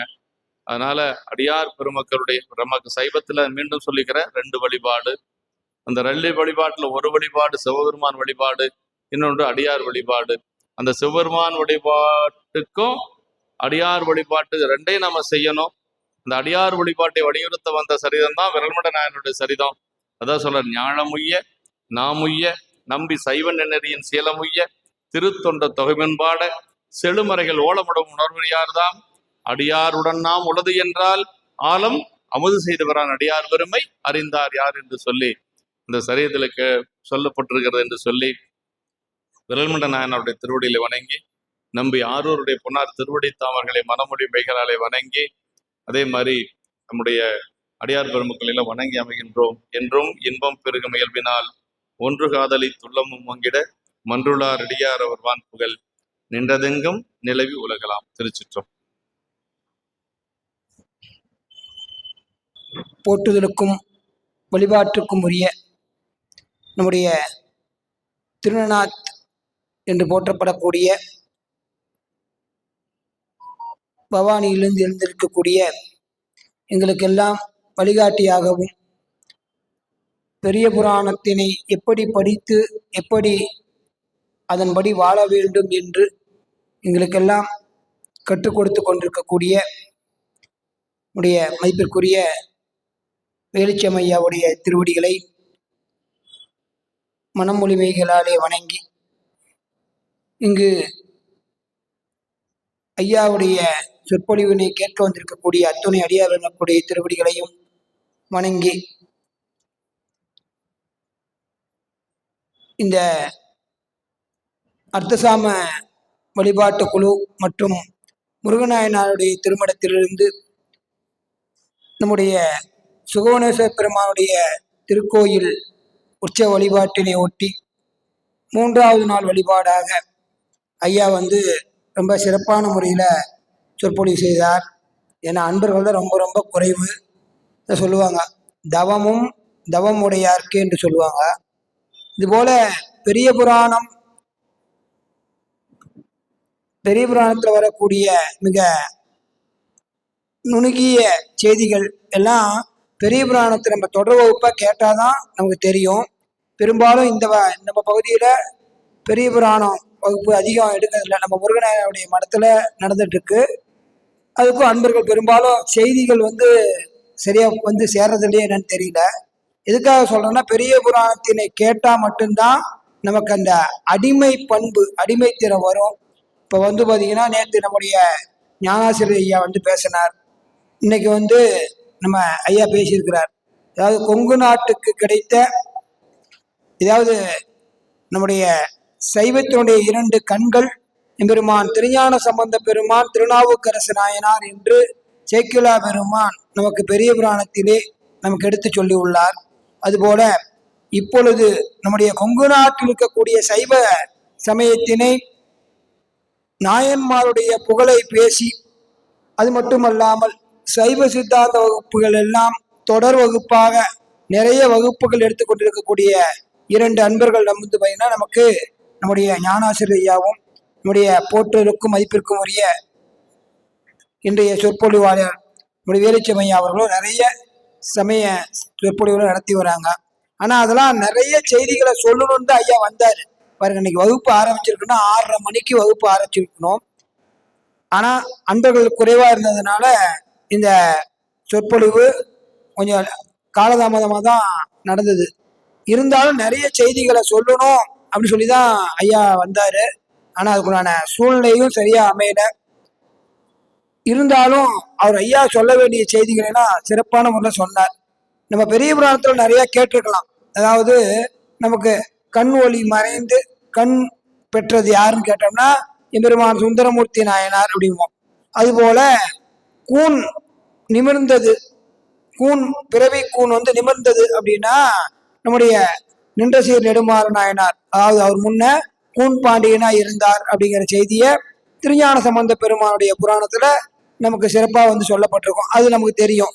ஆனா பெரிய புராணத்திலே இந்த துதிப்பாடல்களிலே சொன்ன செய்தி, ஐயா போல இந்த பெரிய புராணத்தை நன்றாக படித்து நிறைய பக்கம் பெரிய புராணம் பேசிய தொடக்கத்தின் காரணமாக இங்க எடுத்து சொன்னார். அந்த சுந்தரமூர்த்தி நாயனாருக்காக பெருமான் தூது போனார். அப்பொழுது ஒவ்வொருவரும் ஒவ்வொரு கையில ஒவ்வொன்று கொண்டு போனாங்க. அப்ப அங்க இருக்கக்கூடிய பிறவி கூணா இருந்த ஒரு அன்பரும் பிறவி குருடா இருந்த ஒரு அன்பரும் கண்ணொளி பெற்றார்கள். அந்த பிறவி கூ நிமிர்ந்தது என்ற செய்தியினை பாருங்க, ஐயா சொல்லிதான் அடியன் நிறைய முறை கேட்டிருக்கேன். ஐயா ஆரம்பத்திலே சொன்னார், பெரிய புராணத்தின் இப்ப ஐயா திருவடி அடைஞ்சிட்டாரு. இதற்கு முன்பு பெரிய புராணத்தின் நாயகராக பாத்தீங்கன்னா எல்லா பகுதியிலும் மிகவும் உரைப்பாக இந்த பெரிய புராணத்தினை முழுமையாக மனனம் செய்து சொல்லும் போதுதான் நம்ம பெரிய புராணத்துல உரைப்பா சொல்லணும்னு நமக்கு அந்த உணர்வு வரும். சொல்லக்கூடியவங்களுக்கு புத்தகத்தை வைத்து பார்த்தோ, அது துண்டு சீட்ல எழுதி வைத்தோ சொன்னோம்னா அதை பார்த்து தான் சொல்ற மாதிரி வரும். அந்த உரைப்பு என்பது கொஞ்சம் குறைவா இருக்கும். அப்படி ஐயா பல பல பக்கம் சென்று பெரிய புராணத்தினை முழுமையாக மரணம் செய்து நாயன்மாருடைய புகழை பேசி கொண்டிருந்தார்கள். அதற்கு அடுத்தது பெரிய புராணத்தினை மரணம் செய்து இன்னொரு கொஞ்சம் ஒரு 1000 பாட்டு 500 பாட்டு தான் இருக்கும். மீதி எல்லாமே ஐயாவும் பாத்தீங்கன்னா ஐயாவுடைய வழியை ஒட்டி மனனம் செய்து ஞாபகப்படுத்தி பாத்தீங்கன்னா சொல்லுவார். அந்த ஒரு சிறப்பு பாத்தீங்கன்னா நம்ம ஐயாவுக்கு உண்டு. அது எப்படி சொல்றது அப்படின்னா, அவர் கூடவே இருக்கிறவங்களுக்கு தான் தெரியும். பாருங்க, அவர் கூடவே பாத்தீங்கன்னா எப்படி பெருமான் திருமுறை, அதாவது இசையை பாத்தீங்கன்னா கேட்டுக்கிட்டே இருக்கிறதுக்காக 2 இசைவாணர்களை பாத்தீங்கன்னா காதுல அணிந்திருக்கிறார்கள். அது போல நம்முடைய ஐயா எங்க சொற்பொழிவு போனாரோ ஐயா கூட நம்ம ஐயா நம்ம பரமசிவம் ஐயாவும், ஐயா பேருங்க ஐயா குப்புசாமி ஐயாவும், அதுவும் இல்லாம ஐயாவுடைய வயது ஒரு காரணம் இல்லாம அவருக்கு இப்பதான் பக்கமா ஒரு மாதத்துக்கு முன்னாடி தான் நம்ம சேலத்துல லண்டன் ஆர்த்தோல பாத்தீங்கன்னா அந்த முழங்கால் சிகிச்சை பண்ணிருக்காங்க. அவர் ஓய்வு எடுக்கக்கூடிய நிலையில பாருங்க, அந்த பக்கம் பாத்தீங்கன்னா பவானியிலேயாகட்டும், ஈரோட்லயாகட்டும், கோட்டமேடு, கவுந்தப்பாடி, இது போல ஐயா வகுப்புக்கெல்லாம் போய் வகுப்பு கேட்ப போவாங்க. இவ்வளவு தூரம் வந்து வகுப்பு கேட்கணும் அப்படிங்கிறது அவங்களுக்கு தேவையில்லை. ஏன்னா நிறைய கேட்டிருப்பாங்க. ஆனா ஐயா சொல்லக்கூடிய செய்தி நிச்சயமா ஒவ்வொரு இடத்துலயும் ஒவ்வொரு புது கருத்துக்களை சொல்லுவார். அதை நம்ம போய் கேட்கணும் அப்படின்னு சொல்லி வரார். அங்க இருந்து பெரிய புராணம் கேட்கறதுக்காக, சொற்பொழிவு கேட்கறதுக்காக வந்திருக்காங்க. நம்ம பகுதியில பாத்தீங்கன்னா எவ்வளவோ அடியார் பெருமக்கள் இருந்தாலும் உங்களுக்கு தான் ஐயாவுடைய சொற்பொழிவை கேட்பதற்கு கொடுத்து வச்சிருக்கு. அதான் திரும்பவும் சொல்றதுதான், தவமும் தவமுடையார்க்கே அவன் அருளாலே அவன் தாள் வணங்கி என்பது போல அவர்கள் சொல்லக்கூடிய செய்திகளை நம்முடைய காது புண்ணியம் பெற்றதுடைய பயனாதான். அதான் சொல்லுவாங்க, செவிகால் கேண்மீன்களோ சிவன் எம்மீரை செம்பவள என்று அப்பர் பெருமான் பாடுவார். அதுபோல ஐயா வந்து ரொம்ப சிறப்பா நிச்சயமா வந்து பார்த்தீங்கன்னா ஒரு நிறைய திருக்கூட்ட அன்பர்கள்லாம் வருவாங்க அப்படிதான் ஐயா எதிர்பார்த்து வந்தாரு. இருந்தாலும் இருக்கக்கூடிய அன்பர்களை வைத்து சொல்ல வேண்டிய செய்திகளை மிகவும் ரத்தன சுருக்கமாக அற்புதமாக முதிரும் அன்பில் பெருந்தொண்டர் என்ற தலைப்பிலே அடியார் பெருமக்களுடைய பெருமைகளை எல்லாம் சிறப்பான முறையிலே பேசிய நம்முடைய ஐயாவுடைய திருவடிகளை மீண்டும் மனமொழிமைகளால் வணங்கி ஐயாவுக்கு சிறப்பு செய்யும் முகத்தானாக ஐயா இந்த நம்முடைய முருகநாயனாருடைய திருமடத்துல இப்பதான் இந்த ஆண்டு தான் தொடங்கியிருக்காங்க நம்முடைய விழாவை ஒட்டி. அதாவது ஒரு வாய்ப்பு கொடுங்க சொல்லும் போது கேட்ட உடனே சரி சொல்லி ஒத்துக்கிட்டு வந்து பேசி கொடுத்தார். வரக்கூடிய நாட்களில் ஏதேனும் இதுபோல விழா நடந்தால் அடியார் பெருமக்கள் நிரம்ப குழுமி வந்து இதுபோல யார் பேசினாலும் இந்த பெரிய புராணத்தினை கேட்கணும். ஐயா சொன்ன மாதிரி 2 வழிபாடு, சைவத்துல அரணார் வழிபாடு தொடக்கம், அதனுடைய அரணாரை வழிபாடு செய்ததுடைய முடிவு அடியாரை வழிபாடு செய்வதுதான் என்று கூறி இந்த அளவிலே ஐயாவுடைய திருவடியை மீண்டும் வணங்கி விண்ணப்பம் வைத்து நிறைவு செய்கின்றோம். திருச்சிற்றம்பலம். தென்னாடுடைய சிவனே போற்றி, எந்நாட்டவர்க்கும் இறைவா போற்றி, காவாய் கனக திரளே போற்றி, கைலை மலையானே போற்றி போற்றி.